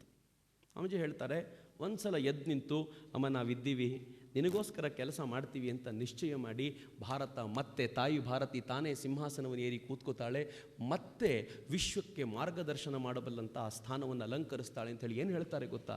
ನನಗದು ತುಂಬ ಆಸೆ ಇರೋದು. ಸ್ವಾಮೀಜಿ ಹೇಳ್ತಾರೆ, ಆ ಕಾಲ ಹಿಂದಿನದೆಲ್ಲ ವೈಭವವನ್ನು ಹೊಗಳ್ತಾ ಇರ್ತೀವಲ್ಲ, ಅದನ್ನು ಮಸುಕು ಮಾಡುವಂಥ ಭವ್ಯ ಭಾರತ ನನ್ನ ಕಣ್ಣೆದುರಿಗೆ ನಿಚ್ಚಳವಾಗಿ ಕಾಣ್ತಿದೆ ಅಂತ ಸ್ವಾಮೀಜಿ ಹೇಳ್ತಿದ್ದಾರೆ ಅಂತಂದರೆ ಅದು ನಮ್ಮೆದುರಿಗಿದೆ ಅಂತ. ಭಾಳ ದೂರದ ಮಾತಲ್ಲ, ಇದು ನಮ್ಮೆದುರಿಗಿರುವಂಥ ಮಾತು. ನಾವು ಈ ಕೆಲಸಕ್ಕೋಸ್ಕರ ಕಟಿಬದ್ಧರಾಗಬೇಕು. ಮಿತ್ರರೇ, ಈ ಎಲ್ಲ ಕನಸುಗಳು ಸ್ವಾಮೀಜಿ ಮಾತ್ರ ಅಲ್ಲ, ಸ್ವಾಮೀಜಿ ಥರದವ್ರು ಎಲ್ಲರೂ ಕಂಡವರೇ. ಇವತ್ತು ನಂಗೆ ಭಾಳ ಸಂತೋಷ ಅಂತಂದರೆ, ತಿಲಕರ ಪೀಳಿಗೆ ಇಲ್ಲಿದೆ, ಸಾವರ್ಕರ್ ಮುಂದಿನ ಪೀಳಿಗೆ ಇಲ್ಲಿದೆ. ಈ ಪೀಳಿಗೆ ಇವರ ಹಿಂದಿನ ಪೀಳಿಗೆ ಎಲ್ಲ ಇಂಥ ಕನಸನ್ನು ಕಟ್ಟಿಕೊಟ್ಟಿದ್ದರಿಂದ ಹಿಂಗೆ ಉಳ್ಕೊಂಡಿರೋದು ನಾವು. ತಿಲಕರದ್ದು ಮತ್ತು ಸಾವರ್ಕರ್ದು ಎಂಥ ಘನಿಷ್ಠ ಬಾಂಧವ್ಯ ಇತ್ತು ಅಂತಂದರೆ, ತಿಲಕರನ್ನು ಕೇಳಿಕೊಂಡೇ ಸಾವರ್ಕರ್ ಯಾವುದಾದ್ರೂ ಕೆಲಸ ಮಾಡ್ತಿದ್ದಿದ್ದು. 1905ರಲ್ಲಿ ಮೊದಲನೇ ಬಾರಿಗೆ ಸ್ವದೇಶಿ ಚಳುವಳಿ ಮಾಡುವಾಗ ಸಾವರ್ಕರ್ ಹೇಳಿದ್ರಂತೆ, ವಿದೇಶಿ ವಸ್ತ್ರಗಳ ಹೋಳಿ ಮಾಡೋಣವಾ? ತಿಲಕರು ಹೇಳಿದ್ರು, ಮಾಡ್ಬೋದು, ಸಣ್ಣ ಪುಟ್ಟ ಹೋಳಿ ಆಗಬಾರ್ದು ಅಷ್ಟೇ, ಉಳಿದಿದ್ದು ನೀವೇನು ಮಾಡ್ತೀರೋ ಮಾಡಿ ಅಂತ. ಹೆಂಗೆ ನೋಡಿ, ಒಬ್ಬ ಮನುಷ್ಯ, ಒಬ್ಬ ಗುರು ಎಷ್ಟು ಚೆನ್ನಾಗಿ ಸಣ್ಣಕ್ಕೆ ಮೀಟೋದಷ್ಟೇ. ಎಂಥ ಕೆಲಸ ಬಿತ್ತು ಅವರಿಗೆ ಅಂದರೆ, ಹೋಳಿ ಮಾಡಬೇಕು, ಸಣ್ಣ ಪುಟ್ಟದ್ದು ಆಗೋಂಗಿಲ್ಲ. ಹೆಂಗೆ ಮಾಡಬೇಕು? ಮನೆಗೂ ಹೋಗಿ ವಿದೇಶಿ ವಸ್ತ್ರಗಳನ್ನು ಕಲೆಕ್ಟ್ ಮಾಡಿ 3-4 ಬಂಡಿಯನ್ನು ತುಂಬಿಸಿ 1905ರಲ್ಲಿ ಯಾವತ್ತು ಭಾರತೀಯರಿಗಿನ್ನೂ ಬ್ರಿಟಿಷರ ಮೋಹ ಕರಗಿರಲಿಲ್ವೋ ಆವತ್ತು ವಿದೇಶಿ ವಸ್ತ್ರಗಳನ್ನು ಸಂಗ್ರಹಿಸ್ಕೊಂಡು ಬಂದು ಅದ್ಭುತವಾದ ಹೋಳಿಯನ್ನು ಆಚರಣೆ ಮಾಡಬೇಕಾದ್ರೆ ಆ ಇಬ್ಬರು ಎಷ್ಟು ಚೆನ್ನಾಗಿ ಜೋಡಿಸ್ಕೊಂಡಿರ್ಬೋದು ಲೆಕ್ಕ ಹಾಕ್ಕೊಳ್ಳಿ. ಸಾವರ್ಕರ್ ಅವ್ರನ್ನ ಅವರ ಹಾಸ್ಟೆಲ್ನಿಂದ ಹೊರಗೆ ಹಾಕಿದಾಗ, ಕಾಲೇಜಿನಿಂದ ಹೊರಗೆ ದಬ್ಬಿದಾಗ ತಿಲಕರು ಎಡಿಟೋರಿಯಲ್ ಬರೆದ್ರು. ಪ್ರಿನ್ಸಿಪಲ್ರ ಕುರಿತಂತೆ ಎಡಿಟೋರಿಯಲ್ ಬರೆದು ತಿಲಕರು ಹೇಳ್ತಾರೆ, ಕಾಗೆ ಗುಡ್ಡದ ಮೇಲೆ ಕೂತು ಬಿಟ್ರೆ ಗರುಡ ಆಗಲ್ಲ, ನೀನು ಆ ಜಾಗದಲ್ಲಿ ಕೂತಿದ್ಯಾ ಅಂದ ಮಾತ್ರಕ್ಕೆ ಪ್ರಿನ್ಸಿಪಲ್ ಆಗಲ್ಲ ಅಂದ್ರು. ಏನ್ ಚೆನ್ನಾಗಿದೆ ಮಾತು ಅಂತ. ಸಾವರ್ಕರ್ಗೂ ಮತ್ತು ತಿಲಕರಿಗೂ ಇದ್ದ ಈ ಘನಿಷ್ಠ ಬಾಂಧವ್ಯ ಹೇಗಿತ್ತು ಅಂದರೆ, ಸಾವರ್ಕರ್ಗೆ ಒಂದಿನ ಅನ್ನಿಸ್ತು, ನಾನು ಭಾರತದಲ್ಲಿ ಇದೇನು ಮಾಡೋದು, ಇವರೆಲ್ಲ ಒಂದೇ ಮೈಂಡ್ ಸೆಟ್ನವರು, ಯಾರ್ದು ಬೇರೆ ಅಲ್ಲ. ಅವ್ರಿಗೆ ಅನ್ನಿಸ್ತು, ಬ್ರಿಟಿಷರು ಕೆಲವೇ ಸಂಖ್ಯೆಯವರು ಭಾರತಕ್ಕೆ ಬಂದು ಭಾರತವನ್ನು 30 ಕೋಟಿ ಜನರನ್ನು ಆಳ್ಬೋದಾದರೆ ನಾನೇ ಇಲ್ಲಿದ್ದು ಬ್ರಿಟಿಷರ ವಿರುದ್ಧ ಹೋರಾಟ ಮಾಡಬೇಕು, ಲಂಡನ್ಗೆ ಹೋಗ್ತೀನಿ ಅಂದರು. ಹಿಂಗೆ ಯೋಚನೆ ಮಾಡ್ಲಿಕ್ಕೆ ಬರಬೇಕು ಅಂದರೂ ಏನೋ ಒಂದು ತಾಕತ್ತು ಬೇಕು ಅಂತ. ಅದಕ್ಕೆ ನೇರವಾಗಿ ಹೋಗಿದ್ದು ಮತ್ತೆ ತಿಲಕರ ಹತ್ರ ಹೋಗಿ ಕೇಳಿದ್ರು, ಹೋಗಬೇಕಲ್ಲ, ಏನು ಮಾಡಬೇಕು? ಒಂದು ಸ್ಕಾಲರ್ಶಿಪ್ ಇದೆ, ನಾನು ಎಕ್ಸಾಮ್ ಬರೀತೀನಿ, ನೀವು ಕೂಡಿಸ್ತೀರಾ ಅಂತ. ಆ ಸ್ಕಾಲರ್ಶಿಪ್ ಇವ್ರಿಗೆ ಸಿಕ್ಕ ಮೇಲೆ ತಿಲಕರು ಬರೆದ್ರು, ಈ ಹುಡುಗನಿಗೆ ಈ ಸ್ಕಾಲರ್ಶಿಪ್ಪನ್ನು ಕೊಟ್ಟರೆ ರಾಷ್ಟ್ರಕ್ಕೆ ಉಪಯೋಗವಾಗುತ್ತೆ, ಒಂದು ಸಾಲಿನ ಲೈನ್ ಬರೆದು ಕೊಟ್ಟು ತಗೊಂಡು ಹೋಗು ಅಂತ ಕೊಟ್ಟರು. ಅದರ ಕಾರಣದಿಂದಾಗ ಅವರಿಗೆ ಸ್ಕಾಲರ್ಶಿಪ್ ಸಿಕ್ತು. ಲಂಡನ್ನಿಗೆ ಹೋದರು. ಲಂಡನ್ನಿಗೆ ಹೋಗಿ ಅಲ್ಲಿ ಮಾಡಬೇಕಾದ್ದನ್ನು ಮಾಡಿ ವಾಪಸ್ ಭಾರತಕ್ಕೆ ಬಂದು ಅದೊಂದು ದೊಡ್ಡ ಕಥನ. ಎಷ್ಟು ಸುಂದರವಾದ ಕಥನ ಅಂತಂದರೆ, ಆ ಸುಂದರವಾದ ಕಥನವನ್ನು ಈ ದೇಶದಲ್ಲಿ ಯಾರ್ಯಾರು ಎಷ್ಟು ಡಿಸ್ಟಾರ್ಟ್ ಮಾಡಬೇಕೋ ಅಷ್ಟು ಡಿಸ್ಟಾರ್ಟ್ ಮಾಡಿದರು. ನಮಗೊಂದು ಪ್ರೇರಣೆ, ಬೈದಾಗೆಲ್ಲ ಖುಷಿ. ಯಾರನ್ನಾದರೂ ಬೈದರೆ ಅವ್ರನ್ನ ಹೊತ್ಕೊಂಡು ತಿರುಗಾಡಿಸ್ಬೇಕು ಅಂತ ಅನ್ನಿಸ್ತಿರುತ್ತೆ ನಮಗೆ. ಅದರಲ್ಲೂ ರಾಷ್ಟ್ರ ಪುರುಷರನ್ನು ಬೈದರೆ. ಇತ್ತೀಚೆಗೆ ಒಂದು ರಾಷ್ಟ್ರ ಮಟ್ಟದ ಪಾರ್ಟಿ ತನ್ನ ವೆಬ್ಸೈಟ್ನಲ್ಲಿ ಸಾವರ್ಕರ್ನ ದೇಶದ್ರೋಹಿ ಅಂತ ಬರೀತು. ನನಗೆ ಅನೇಕರು ಮೆಸೇಜ್ ಹಾಕಿದ್ರು, ಈ ಫೇಸ್ಬುಕ್ ಇದೆಯಲ್ಲ ಒಂಥರ ವಿಚಾರ ಸ್ಖಲನವಾಗುವ ಜಾಗ ಅಂತ. ಅದಕ್ಕೆ ಎಷ್ಟು ಅರ್ಜೆಂಟ್ ಇದೆ ಅಂತಂದರೆ ಯಾರನ್ನಾದರೂ ಬೈಬೇಕಾದ್ರೂ ಅರ್ಜೆಂಟು, ಯಾರನ್ನಾದರೂ ಹೊಗಳಬೇಕಾದ್ರೂ ಅರ್ಜೆಂಟ್. 2 ದಿನ ಕಾಯೋ ಪುರುಸೊತ್ತಿಲ್ಲ ಫೇಸ್ಬುಕ್ನಲ್ಲಿರೋರಿಗೆ. ಕೂಡಲೇ ನನಗೆ ಕೇಳಿದ್ರು, ಏನು ಮಾಡ್ತೀರಾ ಈಗ ನೀವು? ಸಾವರ್ಕರ್ ಅಂತ ಇರ್ತೀರಿ, ಏನು ಮಾಡಬೇಕು ನೀವು ಮಾಡಿ, ನಾವು ಸ್ವಲ್ಪ ಟೈಮ್ ತೊಗೋತೀವಿ ಅಂತ. ನಾನು ನಮ್ಮ ಹುಡುಗರನ್ನೆಲ್ಲ ಸೇರಿಸಿ ಸಾವರ್ಕರ್ನವರೆಲ್ಲ ಬೈದಿದ್ದಾರೆ, ನಾವೊಂದು ಸಂಕಲ್ಪ ಮಾಡೋಣ, ಕನಿಷ್ಠ ಪಕ್ಷ 500 ಶಾಲೆಗಳಿಗೆ ಸಾವರ್ಕರ್ ವಿಚಾರ ಮುಟ್ಟಿಸ್ತೀವಿ ಅಂತ ಸಂಕಲ್ಪ ಮಾಡೋಣ, ಮಾಡ್ತೀರಾ ಅಂತ ಹುಡುಗರು ನಿಶ್ಚಯ ಮಾಡಿದರು. ನೀವು ಇನ್ನೂ ಆಶ್ಚರ್ಯ, ಈ ವಿಡಿಯೋ ಕಷ್ಟಪಟ್ಟು ರೆಡಿ ಮಾಡಿದ್ವಿ, ವಿಡಿಯೋಗೆ ಒಳ್ಳೆ ಮ್ಯೂಸಿಕ್ಕು ಸಿಕ್ತು, ಎಲ್ಲ ಆಯಿತು, ಕಷ್ಟಪಟ್ಟಿದ್ವಿ. ಅದಕ್ಕೆ ಹುಡುಗರ ಕೈಲಿ ಕೊಟ್ಟರೆ ಯಾರೂ ಹೋಗ್ತಾನೆ ಇಲ್ಲ. 5 ಪ್ರೋಗ್ರಾಮು, 6 ಪ್ರೋಗ್ರಾಮು, 10 ಪ್ರೋಗ್ರಾಮು. ಯಾವುದೋ ಒಂದು ಈ ಆನ್ಲೈನ್ ಮ್ಯಾಗ್ಝಿನ್ ಬರೀತು, ಈ ಯುವಾ ಬ್ರಿಗೇಡ್ನವರು ಸಾವರ್ಕರ್ ತಗೊಂಡು ಸ್ಕೂಲಿಗೆ ಹೋಗಿ ಮಕ್ಕಳ ತಲೆ ಕೆಡಿಸ್ತಾ ಇದ್ದಾರೆ ಅಂತ. ನನಗೆ ಅಂದ್ಕೊಂಡೆ, ವಾ ಭಗವಂತ ಎಂಥ ಅವಕಾಶ ಕೊಟ್ಟೆ ನಮಗೆ ಅಂತ. ನಾನು ಹಾಕ್ಕೊಂಡು ಶೇರ್ ಮಾಡಿದೆ, ಯಾರ್ಯಾರು ತಲೆ ಕೆಡಿಸ್ಬೇಕು ಅಂತಿದ್ರೆ ಕೆಡಿಸ್ರಪ್ಪ ಅಂತ. ತಗೊಳ್ಳಿ, ಶುರುವಾಯಿತು. ಏನು ಹಬ್ಬ ಶುರು ಮಾಡಿದ್ರು ಅಂತಂದರೆ 500 ಟಾರ್ಗೆಟ್ ಇತ್ತು.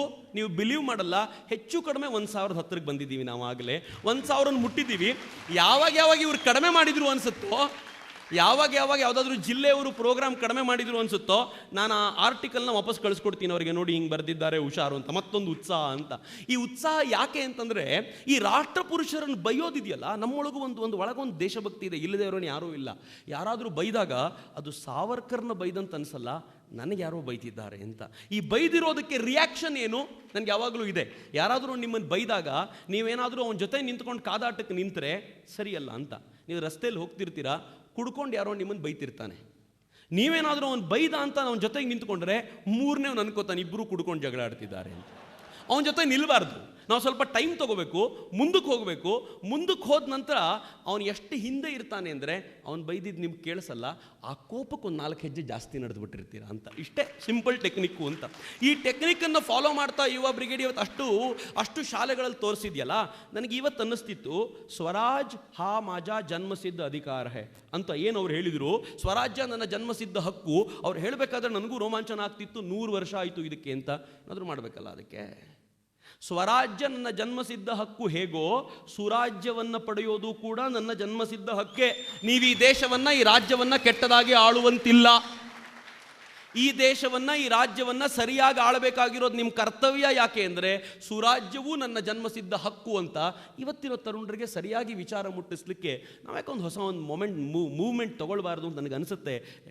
ನಾನು ಯುವ ಬ್ರಿಗೇಡ್ನ ಪರವಾಗಿ ಅವ್ರಿಗೆ ಪ್ರಾಮಿಸ್ ಮಾಡ್ತೀನಿ, ಈ ವರ್ಷ ಇದರ 100ನೇ ಆಚರಣೆಯನ್ನು ಯುವ ಬ್ರಿಗೇಡ್ ತುಂಬ ಹೆಮ್ಮೆಯಿಂದ ಆಚರಣೆ ಮಾಡುತ್ತೆ. ಮನೆಗೂ ಗಲ್ಲಿಗೂ ಇದನ್ನು ಮುಟ್ಟಿಸುತ್ತೆ. ನಿಮ್ಮೆಲ್ಲರ ಸಹಕಾರ ನಾನು ಬಯಸ್ತೀನಿ. 2ನೇದು, ಇವತ್ತು ತಿಲಕರ ಮೊಮ್ಮಗ ಇಲ್ಲಿರುವಾಗ ನಾನು ತುಂಬ ಹೆಮ್ಮೆಯಿಂದ ಹೇಳ್ಕೊಳ್ಬೇಕು, ಯುವ ಬ್ರಿಗೇಡ್ ಸದ್ಯದಲ್ಲೇ ತಿಲಕರ ಕುರಿತಾದಂಥ ಒಂದು ಪುಸ್ತಕವನ್ನು ಹೊರಗೆ ತರಬೇಕು ಅಂತ ನಿಶ್ಚಯ ಮಾಡಿದೆ. ಅದಕ್ಕೂ ಕೂಡ ನಿಮ್ಮನ್ನು ಹೀಗೆ ಕರಿತೀವಿ. ಅವತ್ತು ತಿಲಕರ ಕುರಿತಂತೆ ಆ ಪುಸ್ತಕವನ್ನು ಲೋಕಾರ್ಪಣೆ ಮಾಡುವಂಥ ಅವಕಾಶ ಸಿಗಲಿ ಅಂತ ನಾನು ಅತ್ಯಂತ ಕಳಕಳಿಯಿಂದ ಕೇಳ್ಕೊಳ್ತೀನಿ. ಮಿತ್ರರೇ, ಬಂದ ತಕ್ಷಣ ವೀಣಕ್ಕ ನನಗೆ ಕೇಳಿದರು, ಯಾಕಿದೆಲ್ಲ ಚಿಂದಿಯಾಗಿ ಹೋಗಿದೆ ಅಂತ. ಭಾರತ ಯಾಕೆ ದೂರ ಇಟ್ಟಿದ್ದೀರಿ? ಆ ಪದ ಅಲ್ಲ ಅವ್ರು ಹೇಳಿದ್ದು, ದೂರ ಯಾಕೆ ಇಟ್ಟಿದ್ದೀರಿ, ಯಾಕೆ ಹಾಗೆ ಅಂತ. ಇವತ್ತಿನ ಭಾರತ ಹಾಗೆ ಇರೋದು, ಆದರೆ ನಮ್ಮ ಕಲ್ಪನೆ ಹಾಗೆ ಇರಲಿಲ್ಲ, ನಮ್ಮ ಭಾರತ ಹಾಗೆ ಇರಲಿಲ್ಲ. ಭಾರತ ತುಂಬ ಸುಂದರವಾಗಿತ್ತು. ಸಾವರ್ಕರ್ ಒಂದ್ಸಲ ಮಾತನಾಡ್ತಾ ಒಂದು ಮಾತನ್ನು ಹೇಳ್ತಾರೆ, ಭಾರತ ತುಂಡರಿಸ್ತಲ್ಲ, ಭಾರತ ಪಾಕಿಸ್ತಾನ ಆಯ್ತಲ್ಲ, ಅವತ್ತು ಸಾವರ್ಕರಿಗೆ ತುಂಬ ಆಘಾತ ಆಗಿತ್ತಂತೆ. ಸಾವರ್ಕರ್ ಅದನ್ನು ಕಂಠಮಟ್ಟದವರೆಗೂ ವಿರೋಧಿಸಿದ್ರು. ಕೊನೆಗೂ ಅದು ಆಗಲೇಬೇಕು ಅಂತ ನಿಶ್ಚಯ ಆದಾಗ ಸಾವರ್ಕರ್ ಏನು ಹೇಳಿದರು ಗೊತ್ತಾ? ಅನೇಕ ಶಕಸ್ಥಾನ ಹೂಣಸ್ಥಾನಗಳನ್ನು ನುಂಗಿರೋ ಭಾರತಕ್ಕೆ ಈ ಪಾಕಿಸ್ತಾನ ಯಾವ ಲೆಕ್ಕ ಅಂದರು ಸಾವರ್ಕರ್. ಅದನ್ನು ಮುಂದುವರಿಸಿ ಸಾವರ್ಕರ್ ಹೇಳಿದರು, ಒಂದು 50 ವರ್ಷಗಳ ಕಾಲ ಅಸಹ್ಯ ಬದುಕನ್ನು ಬದುಕುವಂಥ ಪಾಕಿಸ್ತಾನ ಕೊನೆಗೊಮ್ಮೆ ನಮ್ಮನ್ನು ಸೇರಿಸ್ಕೊಂಡು ಬಿಡ್ತೀರಾ ಅಂತ ಬಂದುಬಿಡುತ್ತೆ ಅಂತ. ಭಾರತ ಈಗ ಹೊತ್ತಿಗೆ ಬಂದು ನಿಂತು ಬಿಟ್ಟಿದೆ ಅಂತ. ಎಷ್ಟು ಸುಸ್ತಾಗಿ ಹೋಗಿದೆ ಪಾಕಿಸ್ತಾನ ಅಂದರೆ ಮಿತ್ರರಿಗೆ ಗೊತ್ತಿರಲಿ. ಥ್ಯಾಂಕ್ ಗಾಡ್, ನಾನು ಇದನ್ನು ಹೇಳಿದರೆ ಯಾವುದೇ ಪಾರ್ಟಿಯವನು ಅಂತ ತಿಳ್ಕೊಳ್ಬೇಡಿ. ಅನೇಕ ವರ್ಷಗಳ ನಂತರ ಭಾರತಕ್ಕೊಬ್ಬ ಒಳ್ಳೆ ಪ್ರೈಮ್ ಮಿನಿಸ್ಟರ್ ಸಿಕ್ಕಿದ್ದಾರೆ. ಭಾಳ ಖುಷಿ ಪಡುವಂಥ ಸಂಗತಿ. ಈ ಪ್ರೈಮ್ ಮಿನಿಸ್ಟ್ರು ವಿದೇಶ ಸುತ್ತಾಡುವಾಗ, ಹೊರಗಡೆ ಎಲ್ಲ ಓಡಾಡಬೇಕಾದಾಗ ಅನೇಕರು ಕಂಪ್ಲೇಂಟ್ ಮಾಡ್ತಿರ್ತಾರೆ, ಅವರು ತುಂಬ ಸುತ್ತಾಡ್ತಿರ್ತಾರೆ, ಹೊರಗಡೆ ಹೋಗ್ತಿರ್ತಾರೆ ಅಂತ. 2.5 ವರ್ಷಗಳ ನಂತರ ಅವ್ರು ಹೊರಗಡೆ ಸುತ್ತಾಡಿದ್ದರ ಒಂದೊಂದೇ ಲಾಭ ಬರಲಿಕ್ಕೆ ಶುರುವಾಗಿದೆಯಲ್ಲ, ಈಗ ಹೇಳ್ತಾರೆ ಸುತ್ತಾಡಿದ್ದು ಒಳ್ಳೇದಾಯಿತು ಅಂತ. ನಮ್ಮಲ್ಲಿ ಅನೇಕರಿಗಿದ್ದಾರೆ, ಮೊದಲು ಇದು ನೋಡಿಕೊಂಡ್ರೆ ಸಾಕಾಗಿತ್ತು, ಮೊದಲು ರೈತರ ಸಮಸ್ಯೆ ನೋಡಿ, ಮೊದಲು ನೀರಿನ ಸಮಸ್ಯೆ ನೋಡಿ ಅಂತ. ಮೊದಲು ಆತ್ಮವಿಶ್ವಾಸ, ನನ್ನನ್ನು ನಾನು ನಂಬುವಂಥ ಹಂತಕ್ಕೆ ಬರೋಕ್ಕೆ ಭಾರತವನ್ನು ಎತ್ತಿ ನಿಲ್ಲಿಸಬೇಕಾದಂಥ ಕೆಲಸ ಇತ್ತಲ್ಲ, ಆ ಕೆಲಸ ಅಗತ್ಯ ಇತ್ತು. ಈ ದೇಶದ ಪ್ರಧಾನಿ ಎಷ್ಟು ಚೆನ್ನಾಗಿ ಇವತ್ತು ಚೆಕ್ ಆ್ಯಂಡ್ ಮೇಟ್ ಮಾಡಿ ಕೂರಿಸಿದ್ದಾರೆ ಅಂತ ನಾನು ಬೇರೆಯವ್ರ ಬಗ್ಗೆ ಮಾತಾಡಲ್ಲ. ನಮ್ಮ ತಲೆ ಮೇಲೆ ಕೂತಿದ್ದಂಥ ಒಂದು ರಾಷ್ಟ್ರ ಚೀನಾ ಇತ್ತಲ್ಲ, ಹೆಂಗೆ ಕೂತಿತ್ತು ಭಾರತದ ಮೇಲೆ ಅಂದರೆ ಯಾವ ಕಾರಣಕ್ಕೂ ಭಾರತವನ್ನು ಮಿಸ್ಕಾಡ್ಲಿಕ್ಕೆ ಬಿಡಲ್ಲ ಅಂತ. ಈ ದೇಶ ಯಾವತ್ತೂ ಮಾತೃ ಹೃದಯವೇ, ಜಗನ್ಮಾತೆಯೇ, ವಿಶ್ವಮಾತೆಯೇ, ನಾವು ಅನುಮಾನವೇ ಇಲ್ಲ. ಎಷ್ಟು ಪ್ರೀತಿಯಿಂದ ಇರ್ತೀವಿ ಅಂತಂದರೆ, ನೆಹರು ಕಾಲಕ್ಕಂತೂ ಯುದ್ಧನೇ ಮಾಡಲ್ಲ ಅಂತಿದ್ವಿ ನಾವು, ಮಾಡದೇ ಇಲ್ಲ. ನೀವು ಯುದ್ಧ ಮಾಡಿದರೂ ಕೂಡ ನಾವು ಯುದ್ಧ ಮಾಡಿದಂತೆ ಮಾಡ್ತೀವಿ ಹೊರತು ಫೈಟ್ ಕೊಡಲ್ಲ ಅಂತ. ಯಾಕಂದರೆ ನಾವು ತುಂಬ ಒಳ್ಳೆಯವರು ಅನ್ನೋ ಕಲ್ಪನೆಯಿಂದ, ಆ ಕಲ್ಪನೆಯನ್ನು ತುಂಬ ಮೇಂಟೈನ್ ಮಾಡಲಿಕ್ಕೆ ಪ್ರಯತ್ನ ಮಾಡಿದ್ವಿ. ಅಫ್ಕೋರ್ಸ್ ಇವ್ರು ಬಂದಾಗಲೂ ಹಾಗೆ ಇತ್ತು. ಆದರೆ NSGಗೆ ಭಾರತ ಸೇರಬೇಕು ಅಂತ ನಿಶ್ಚಯ ಆದಾಗ, ನ್ಯೂಕ್ಲಿಯರ್ ಸಪ್ಲೈಯರ್ ಗ್ರೂಪಿಗೆ ಚೈನಾ ಓಪನ್ನಾಗಿ ಅಡ್ಡಗಾಲಾಗ್ತು. ನಾಚಿಕೆ ಆಗುತ್ತೆ ರೀ ನಮಗೆ.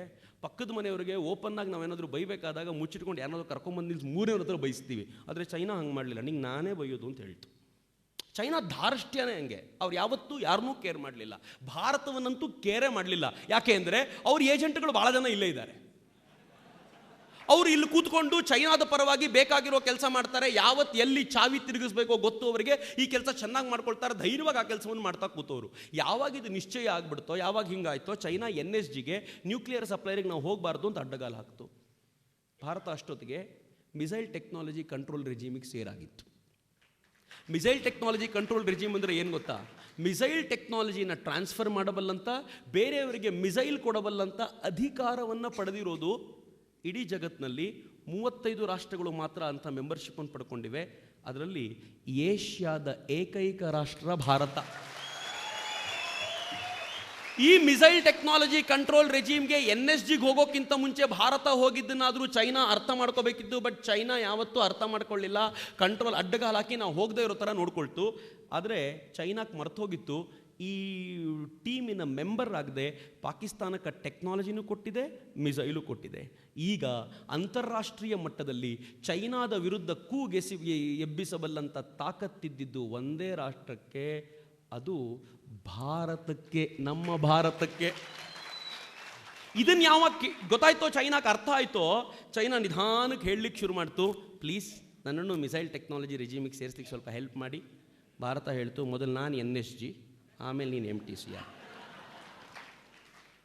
ಚೈನಾ ಹೇಳ್ತು, ಈ ಬಾರಿ NSGಗೆ ನೀವು ಸೇರಲಿಕ್ಕೆ ನಾವೇ ಹೆಲ್ಪ್ ಮಾಡ್ತೀವಿ ಅಂತ. ನನಗೆ ಭಾಳ ಆಶ್ಚರ್ಯ ಇತ್ತು ಚೈನಾ ಹಿಂಗೆ ಹೇಳಿದಾಗ ಇಂಡಿಯಾ ಹೆಂಗೆ ರೆಸ್ಪಾಂಡ್ ಮಾಡ್ಬೋದು ಅಂತ. G20 ಕಂಟ್ರಿಗಳೆಲ್ಲ ಸೇರಿಕೊಂಡಾಗ, ಫಾರ್ ಗಾಡ್ ಸೇಕ್ ನೀವು NSG ಇಶ್ಯೂನ ತೆಗಿಬೇಡಿ, ಸೌತ್ ಚೈನಾ ಸಿ ಇಶ್ಯೂ ತೆಗಿಬೇಡಿ ಪ್ಲೀಸ್ ಅಂತ ಕೇಳ್ಕೊಂಡಿದ್ರು. ಆಗಸ್ಟ್ 15ಗೆ ನಾನು ಯುವ ಬ್ರಿಗೇಡ್ ಹುಡುಗರು ಸೇರಿದಾಗ ಹೇಳಿದ್ದೆ, ಈ ದೇಶ ಹೆಂಗೆ ರಿಯಾಕ್ಟ್ ಮಾಡುತ್ತೆ ಅಂತ ಯೋಚನೆ ನನಗೂ ಕೂಡ ಇದೆ ಅಂತ. ಆದರೆ ಈ ದೇಶ ಹೆಂಗೆ ರಿಯಾಕ್ಟ್ ಮಾಡ್ತೋ ಗೊತ್ತಾ? G20 ಸಮಿಟ್ಟಿಗೆ ಹೋಗಿದ್ದಾಗ ಈ ದೇಶ ಚೈನಾದಲ್ಲಿ ಕೂತ್ಕೊಂಡು, ಚೈನಾದ all time friend, all weather friend ಅಂತ ಚೈನಾ ಹೇಳ್ಕೊಳ್ತಿತ್ತಲ್ಲ, ಆ ಪಾಕಿಸ್ತಾನವನ್ನು ಇಂಡೈರೆಕ್ಟ್ ಆಗಿ ಹೇಳ್ತು, ಏಷ್ಯಾದಲ್ಲಿ ಟೆರರಿಸ್ಟ್ ಎಕ್ಸ್ಪೋರ್ಟ್ ಮಾಡುವಂಥ ಒಂದು ರಾಷ್ಟ್ರ ಇದೆ, ಆ ರಾಷ್ಟ್ರಕ್ಕೆ ಎಲ್ಲರೂ ಸೇರಿ ಸ್ಯಾಂಕ್ಷನ್ ಹಾಕಬೇಕಾದಂಥ ಕಾಲ ಬಂದಿದೆ ಅಂತ ಚೈನಾ ಆಲ್ ಟೈಮ್ ವೆದರ್ ಫ್ರೆಂಡ್ನ ಜಾಗದಲ್ಲೇ ಕೂತ್ಕೊಂಡು ಪಾಕಿಸ್ತಾನವನ್ನು ಬೈತು ಭಾರತ. ಹೆಂಗಾಯ್ತು ಅಂತಂದರೆ, ಚೈನಾ ತಾನು ಏನೇನನ್ನು ಪ್ರೆಸೆಂಟ್ ಮಾಡಿ ಒಪ್ಪಿಸ್ಕೊಳ್ಬೇಕು ಜಗತ್ತಿನ ಮುಂದೆ ಅಂತಿತ್ತೋ, ಭಾರತ ಅಷ್ಟನ್ನು ಧಿಕ್ಕರಿಸ್ತು. ಐ ಅಂಡರ್ಲೈನ್, ಅಷ್ಟನ್ನು ಧಿಕ್ಕರಿಸ್ತು. ಧಿಕ್ಕರಿಸಿದ ಯಾವ ಆಧಾರದ ಮೇಲೆ ಗೊತ್ತೇನು? G20 ಕಂಟ್ರಿಯಲ್ಲಿ 19 ರಾಷ್ಟ್ರಗಳು ಭಾರತದ ಪರವಾಗಿದೆ ಅಂತ ಗೊತ್ತಿತ್ತು ಭಾರತಕ್ಕೆ. ಇದರ ಆಧಾರದ ಮೇಲೆ ಭಾರತ ಹೆಂಗೆ ಆಟ ಆಡ್ತು ಅಂತಂದರೆ, ಇವತ್ತು ಚೈನಾ ಭಾರತದ ವಿರುದ್ಧ ಒಂದು ಸ್ಟೇಟ್ಮೆಂಟ್ ಕೊಡಬೇಕಾದ್ರೆ 10 ಬಾರಿ ಯೋಚನೆ ಮಾಡುವಂಥ ಪರಿಸ್ಥಿತಿ ಬಂದಿದೆ. ಮಿತ್ರರೇ, ಯಾವಾಗ ಚೈನಾ ಇಷ್ಟು ವೀಕ್ ಆಗಿದೆಯೋ, ಎಷ್ಟು ವೀಕ್ ಆಗಿದೆ ಅಂತ ನಿಮ್ಗೆ ನಾನು ಹೇಳ್ತೀನಿ. ಇವತ್ತು ಭಾರತದ ಗಡಿ ಭಾಗದ ರಸ್ತೆಗಳು 2000 ಕಿಲೋಮೀಟರ್ ರಸ್ತೆ ಈ ಉದ್ದದಲ್ಲಿ, 1200 ಕಿಲೋಮೀಟರ್ ರಸ್ತೆ 2.25 ವರ್ಷದಲ್ಲಿ ಮಾಡಿ ಆಗಿದೆ. ದುಡ್ಡು ಎಲ್ಲಿಂದ ಬಂತು ಅಂತ ನಾನು ಇತ್ತೀಚೆಗೆ ಕೇಳಿದೆ. ದುಡ್ಡು ಎಲ್ಲಿಂದ ಬಂತು ಅಂತ ಕೇಳಿದರೆ, ನಂಗೆ ಯಾರೋ ಒಬ್ಬರು ತುಂಬ ಚೆನ್ನಾಗಿ ಹೇಳಿದ್ರು, IAS ಆಫೀಸರು, ಚಕ್ರವರ್ತಿ ಭಾಯ್, ಜಗತ್ತಿನಲ್ಲೆಲ್ಲ ಪೆಟ್ರೋಲ್ ರೇಟ್ ಡೌನ್ ಆಗ್ತಿದೆ, ಯಾಕೆ ಭಾರತದಲ್ಲಿ ರೇಟ್ ಡೌನ್ ಆಗ್ತಿಲ್ಲ ಗೊತ್ತೇನು? ಈ ದುಡ್ಡನ್ನು ಆ ಭಾಗದ ಇನ್ಫ್ರಾಸ್ಟ್ರಕ್ಚರಿಗೋಸ್ಕರ ಬಳಸ್ತಾ ಇದ್ದೀವಿ ಅಂತ. ನಾನು ಹೇಳಿದೆ, ಫೈನ್, ಇನ್ನೊಂದು ರೂಪಾಯಿ ಕೊಡೋದ್ರಲ್ಲಿ ನನಗೇನು ಬೇಜಾರಾಗಲ್ಲ ಅಂತ. ಇನ್ನು ಈ 1 ವರ್ಷ ಕಳೆಯೋದ್ರೊಳಗಾಗಿ ಪೂರ್ತಿ ರೋಡ್ ನಿರ್ಮಾಣ ಆಗುತ್ತೆ. ಅದಕ್ಕಿಂತಲೂ ಮುಂಚೆ ಈ ದೇಶ ಏನು ಮಾಡ್ತು ಅಂದರೆ, ಆ ಬಾರ್ಡರ್ಗೆ ಕರ್ಕೊಂಡು ಹೋಗಿ 100 ಬ್ರಹ್ಮೋಸ್ ಮಿಸೈಲ್ಗಳನ್ನು ನಿಲ್ಲಿಸ್ತು, ಬೋಫೋರ್ಸ್ ಗನ್ನುಗಳನ್ನು ನಿಲ್ಲಿಸ್ತು, ಮಿಸೈಲ್ಗಳನ್ನು ತೊಗೊಂಡೋಗಿ ನಿಲ್ಲಿಸ್ತು. ಯಾವಾಗ ನಾವು ಆ ಕಡೆ ನಿಲ್ಲಿಸಿದ್ವೋ, ಚೈನಾ ಅಂದ್ಕೊಳ್ತು ನಾನು ಯುದ್ಧಕ್ಕೆ ತಯಾರಾಗ್ತೀನಿ ಅಂತ. ಭಾರತ ಅಷ್ಟೇ ಮಾಡಲಿಲ್ಲ. ಭಾರತ ಚೈನಾದ ಬದ್ಧ ವೈರಿ ವಿಯೆಟ್ನಾಂಗೆ ಬ್ರಹ್ಮೋಸ್ ಮಿಸೈಲ್ನ ಕೊಟ್ಟು, ನಿನ್ನ ಬದ್ಧ ವೈರಿ ಕಡೆ ತಿರುಗಿಸಿಡು ಅಂತ ಹೇಳ್ತು. ಚೈನಾ ಪಾಪ ಅನಿವಾರ್ಯವಾಗಿ ನಮ್ಮ ಬಾರ್ಡ್ರಲ್ಲಿದ್ದ ಮಿಸೈಲ್ಗಳನ್ನು ತೆಗೆದು ಸ್ವಲ್ಪ ಆ ಬಾರ್ಡ್ರಲ್ಲಿ ಜೋಡಿಸ್ಬೇಕಾಗಿ ಬಂತು. ಭಾರತ ಇಷ್ಟಕ್ಕೆ ಸುಮ್ಮನೆ ಆಗಲಿಲ್ಲ.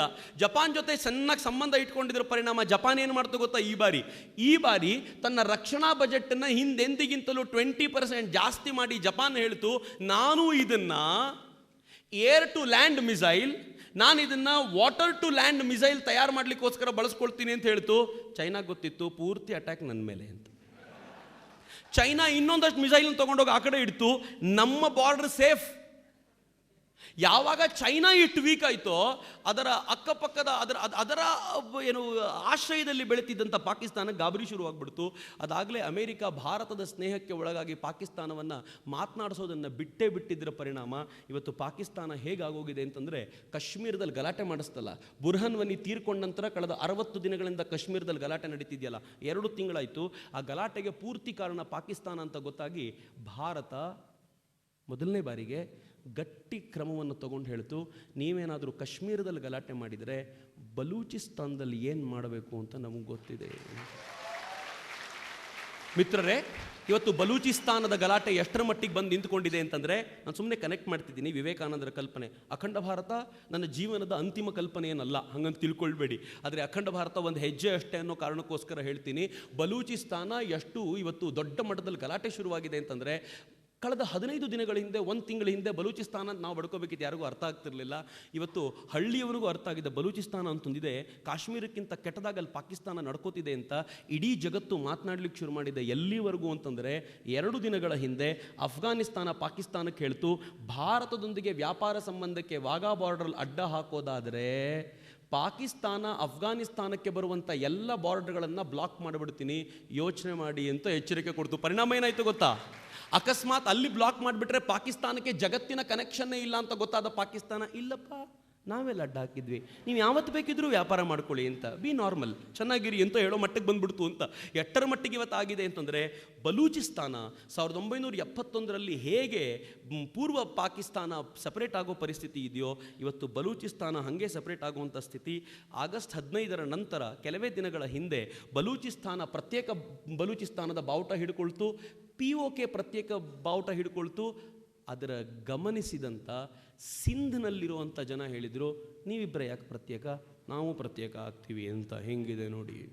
ನೀವೊಂದು ಕಾಶ್ಮೀರ ಪ್ರತ್ಯೇಕ ಮಾಡಲಿಕ್ಕೆ ನೋಡ್ತೀರಿ. ನಂಗೆ ತುಂಬ ಚೆನ್ನಾಗಿ ನೆನಪಿದೆ, ಅಜಿತ್ ದೋವಲ್ ಒಂದು ಭಾಷಣದಲ್ಲಿ ಹೇಳಿದರು, ಎನದರ್ ಅಟ್ಯಾಕ್ ಲೈಕ್ ಮುಂಬೈ, ಸರಿಯಾಗಿ ಕೇಳಿಸ್ಕೊಳ್ಳಿ, another attack like Mumbai, I will divide Pakistan into 4 pieces ಅಂತ ಹೇಳಿದರು.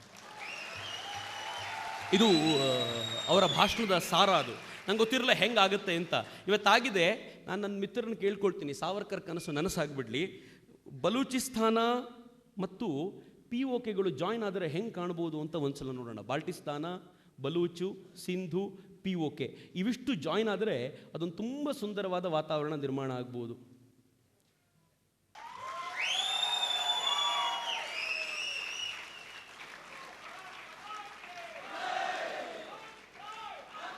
ಬಲೂಚ್ ಸಿಂಧ್, ಗಿಲ್ಗಿಟ್ ಬಾಲ್ಟಿಸ್ತಾನ್, POK 3 ಭಾರತಕ್ಕೆ ಬಂದಾಯಿತು. ಇದು ಬಂದ ನಂತರ ಪಾಪ ತನ್ನ ಜನರನ್ನು ಎಕ್ಸ್ಪೋರ್ಟ್ ಮಾಡಿ ಮಾಡಿ ಮಾಡಿ ಮಾಡಿ ಸುಸ್ತಾಗಿರುವಂಥ ಬಾಂಗ್ಲಾದೇಶ ಅದಿನ್ನು ಮೇನ್ ಮಾಡಬೇಕು ಪಾಪ, ನನ್ನನ್ನು ತಗೊಳ್ಳಿ ಅಂತ ಹೇಳುವಂಥ ಕಾಲ ದೂರ ಇಲ್ಲ ಅಂತ. ಬಾಂಗ್ಲಾದೇಶ ಒಳಗೆ ಸೇರಿಕೊಂಡ್ರೆ ಬಾಂಗ್ಲಾದೇಶದೊಂದಿಗೆ ಪಾಕಿಸ್ತಾನವೂ ಕೂಡ ಒಳಗೆ ಬರುವಂಥ ಕಾಲ ಭಾಳ ದೂರ ಇಲ್ಲ. ಯಾಕೆ ಅಂತಂದರೆ, ಪಾಕಿಸ್ತಾನದಲ್ಲಿ ಬಲೂಚಿಸ್ತಾನ, ಸಿಂಧ್, POK, ಗಿಲ್ಗಿಟ್ ಬಾಲ್ಟಿಸ್ತಾನ್ ಹೋದ ನಂತರ ಉಳಿಯೋದು ಪಂಜಾಬಿನ ಭಾಗ ಮಾತ್ರ. ಈ ಪಂಜಾಬಿನ ಭಾಗದಲ್ಲಿ ಯಾವ ಸಾಮರ್ಥ್ಯವೂ ಇಲ್ಲದೆ ಇರೋದ್ರಿಂದ ಒಂದು ಪಾಕಿಸ್ತಾನ, ಆ ಕಡೆಯಿಂದ ಬಾಂಗ್ಲಾದೇಶ, ಇವೆರಡೂ ಸೇರಿಕೊಂಡ್ರೆ ಅಖಂಡ ಭಾರತಕ್ಕೆ ಹತ್ತಿರ ಬಂದುಬಿಡ್ತೀವಿ. ನನ್ನ ನೆಚ್ಚಿನ ಮಿತ್ರರೇ, ಇನ್ನು ಉಳಿದಿರೋದು ನಮ್ಮ ಅತ್ಯಂತ ನೆಚ್ಚಿನ ನೇಪಾಳದ ಜೊತೆಗೆ ಭೂತಾನ್. ಈ ದೇಶದ ಪ್ರಧಾನಿ ತಾನು ಪ್ರಧಾನಮಂತ್ರಿಯ ಪಟ್ಟ ಸ್ವೀಕರಿಸಿದ ಮೊದಲನೇ ದಿನವೇ ಅವರು ಭೂತಾನಿಗೂ ಹೋದರು, ನೇಪಾಳಕ್ಕೂ ಹೋದರು. ಎರಡಕ್ಕೂ ಹೋಗೋ ಮೂಲಕ ಅವರು ತೋರಿಸ್ಕೊಟ್ರು, ನೀವು ಕಲ್ಚರಲಿ ನಮ್ಗೆ ಹತ್ತಿರ ಇರೋದರಿಂದ ನೀವು ಯಾವತ್ತೂ ನಮ್ಮವರೇ ಅಂತ ಪ್ರೀತಿಯ ಮಾತನಾಡಿ ತೋರಿಸಿದ್ರ ಮೂಲಕ ಭಾರತಕ್ಕೆ ಅವರು ಹೃದಯದಿಂದ ಹತ್ತಿರವಾಗುವಂಥ ಕಾಲವೂ ದೂರ ಇಲ್ಲ, ಅದು ಹತ್ತಿರ ಆಗಿಬಿಡತ್ತೆ. ಇನ್ನು ಉಳ್ಕೊಳ್ಳೋದು ಅಫ್ಘಾನಿಸ್ತಾನ ಮತ್ತು ಟಿಬೆಟ್. ಅದನ್ನು ಬಹಳ ಪ್ರಯತ್ನಪೂರ್ವಕವಾಗಿ ನಾವೇನು ಮಾಡಬೇಕಾದ ಅಗತ್ಯ ಇಲ್ಲ.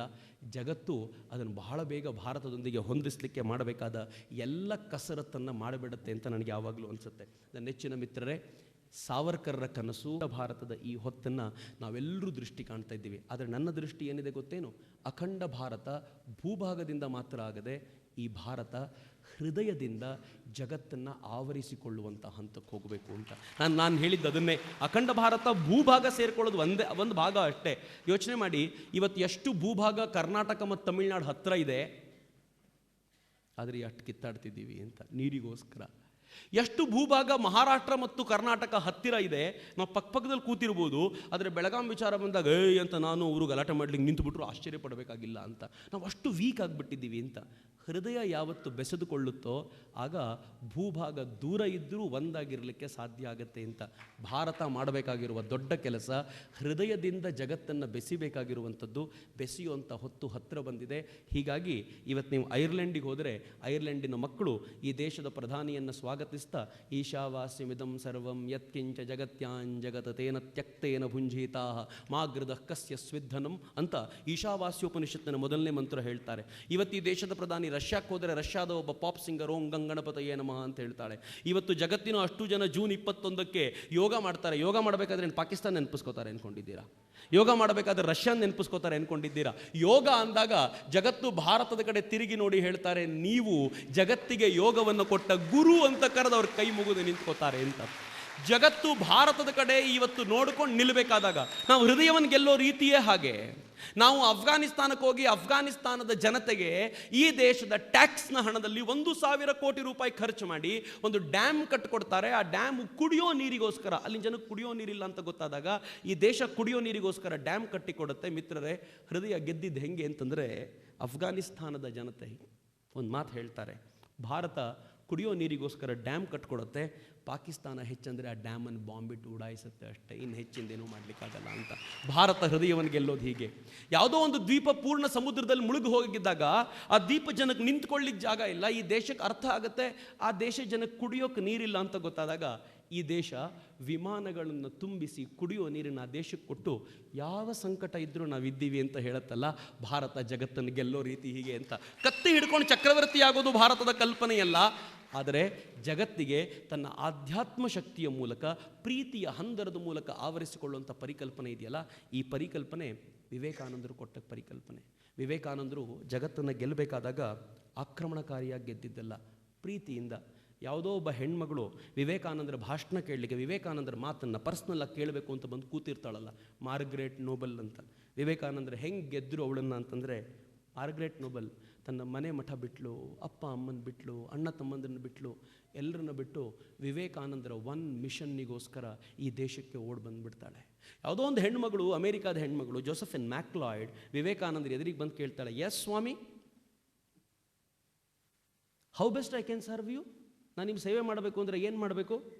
ಸ್ವಾಮೀಜಿ ಹೇಳಿದರು, miss MacLeod, if you want to serve me please love my country, my India ಅಂತ ಸ್ವಾಮೀಜಿ ಅಂದರು. ಸ್ವಾಮೀಜಿ ಆ ಇಂಡಿಯಾ ಅನ್ನೋದು ಹೆಂಗಿತ್ತಂತೆ ಗೊತ್ತಾ? ಜೋಸೆಫಿನ್ ಮ್ಯಾಕ್ಲಾಯ್ಡ್ ತನ್ನ ಆಸ್ತಿಯನ್ನೆಲ್ಲ ಮಾರಿ ಭಾರತಕ್ಕೆ ಓಡಿ ಬಂದುಬಿಟ್ಲು.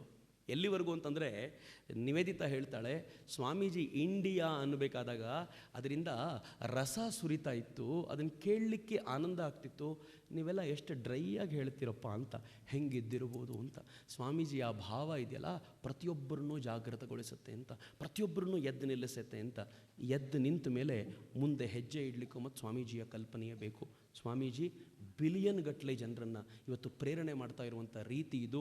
ಮಿತ್ರರೇ, ಇವತ್ತಿನ ದಿಗ್ವಿಜಯ್ ದಿವಸ್ ಕೂಡ ನಮ್ಮನ್ನು ಹೀಗೇ ಪ್ರೇರಣೆ ಮಾಡಲಿ ಅನ್ನೋ ಕಾರಣಕ್ಕೋಸ್ಕರ ನಾನು ಅತ್ಯಂತ ಕಳಕಳಿಯಿಂದ ನಿಮ್ಮನ್ನು ಕೂತ್ಕೊಳ್ಳಿಕ್ಕೆ ಕೇಳ್ಕೊಂಡಿದ್ದು. ಒಂದು ಕಾರ್ಡನ್ನು ಹೋಗಬೇಕಾದ್ರೆ ಹುಡುಗರು ಕೊಡ್ತಾರೆ, ವಿಶ್ವಗುರುತ್ವದ ಕಲ್ಪನೆಯನ್ನು, ಭಾರತದ ವಿಶ್ವಗುರುತ್ವದ ಕಲ್ಪನೆಯನ್ನು ಇರುವಂಥ ಕಾರ್ಡನ್ನು ಕೊಡ್ತಾರೆ. ಮಂಗಳೂರಿನ ಯುವ ಬ್ರಿಗೇಡ್ ಮಿತ್ರರು ಮಾಡ್ಕೊಂಡು ಬಂದಿರೋ ಕಾರ್ಡು, ಎಲ್ಲರೂ ಅದನ್ನು ಸ್ವೀಕರಿಸಬೇಕು. ಈಗ ಈ ಕಾರ್ಯಕ್ರಮದ ಕೊನೆಯಲ್ಲಿ ವಂದೇ ಮಾತರಂ ಆಗುತ್ತೆ. ವಂದನಾರ್ಪಣೆ ನಂತರ ವಂದೇ ಮಾತರಂ. ವಂದೇ ಮಾತರಂ ನಂತರ ನಂಗೆ ಭಾಳ ಇಷ್ಟ ಆಗುವಂಥ ಒಂದು ಗೀತೆ ಅದು ಸಾಕ್ಷಾತ್ ಸ್ವಾಮಿ ವಿವೇಕಾನಂದರೇ ರಾಮಕೃಷ್ಣರಿಗೆ ಆರತಿಯಾಗಿ ಬರೆದಂಥ ಸುಂದರವಾದ ಗೀತೆ. ರಾಮಕೃಷ್ಣಾಶ್ರಮದಲ್ಲಿ ಅದನ್ನು ಪ್ರತಿದಿನ ಆರತಿಗೋಸ್ಕರ ಹಾಡ್ತಾರೆ. ನಾನು ಇವತ್ತು ವಿನಂತಿಸ್ಕೊಳ್ತೀನಿ, ಸ್ವಾಮೀಜಿಯ ಒಂದು ಗೀತೆಯನ್ನಾದರೂ, ಅವರೇ ಬರೆದ ಆ ಗೀತೆಯನ್ನು ನಾವು ಕೇಳ್ತಾ ಅದಕ್ಕೊಂದು ನೃತ್ಯವನ್ನು ಕೂಡ ಹೆಣ್ಮಕ್ಳು ಮಾಡ್ತಾರೆ, ಅದ್ರ ಜೊತೆಗೆ ಆರತಿಯೂ ಆಗುತ್ತೆ. ಆ ಆರತಿಗೂ ನಾವೆಲ್ಲರೂ ಇದ್ದು ಹೊರಡಬೇಕು ಅಂತ ಅತ್ಯಂತ ಕಳಕಳಿಯಿಂದ ಕೇಳ್ಕೊಳ್ತಾ, ವಿವೇಕಾನಂದರ ಆ ಕನಸಿನ ಭಾರತ, ವಿವೇಕಾನಂದರ ವಿಶ್ವಗುರುತ್ವದ ಆ ಭಾರತ ಮತ್ತೊಮ್ಮೆ ನಿರ್ಮಾಣವಾಗಲಿ ಮತ್ತು ಅದಕ್ಕೆ ನಾವೆಲ್ಲರೂ ಪೂರಕವಾಗಿ ನಿಲ್ಲೋಣ ಅಂತ ಆಶಿಸ್ತಾ, ತನ್ಮಯತೆಯಿಂದ ಆಲಿಸಿದೆ ನಿಮಗೆಲ್ಲರಿಗೂ ಆದರಪೂರ್ವಕವಾಗಿ ವಂದಿಸ್ತೀನಿ ಮಿತ್ರರೇ. ನನ್ನ ಮಾತುಗಳನ್ನು ಸ್ವಾಮಿ ವಿವೇಕಾನಂದರ ಪದತಲೆಗಳಿಗೆ ಸಮರ್ಪಿಸ್ತಾ ವಿರಮಿಸ್ತೇನೆ. ಒಂದು ಸಲ ಭಾರತ್ ಮಾತೆಗೋಸ್ಕರ ಒಂದು ಜೈಕಾರ ಕೊಡೋಣ, ಉಚ್ಚ ಕಂಠದ ಜೈಕಾರ ನನ್ನ ಜೊತೆ. ನಾನು ಮತ್ತೆ ರಿಪೀಟ್ ಮಾಡಲ್ಲ. ಒಬ್ಬ ಸೈನಿಕ ನನಗೆ ಯಾವಾಗಲೂ ಹೇಳ್ತಿದ್ದ, ಮ್ಯಾಗಿ ತಿನ್ನೋರು ಜೈಕಾರ ಬೇಡ, ರೊಟ್ಟಿ ತಿನ್ನೋರು ಜೈಕಾರ ಬೇಕು ಅಂತ. ಒಂದು ಸಲ ಕೂತಲ್ಲೇ ಹೇಳಿ ಪರವಾಗಿಲ್ಲ. ಭಾರತ್ ಮಾತಾ ಕೀ, ಭಾರತ್ ಮಾತಾ ಕೀ, ವಂದೇ ವಂದೇ. ವಿಶ್ವಗುರು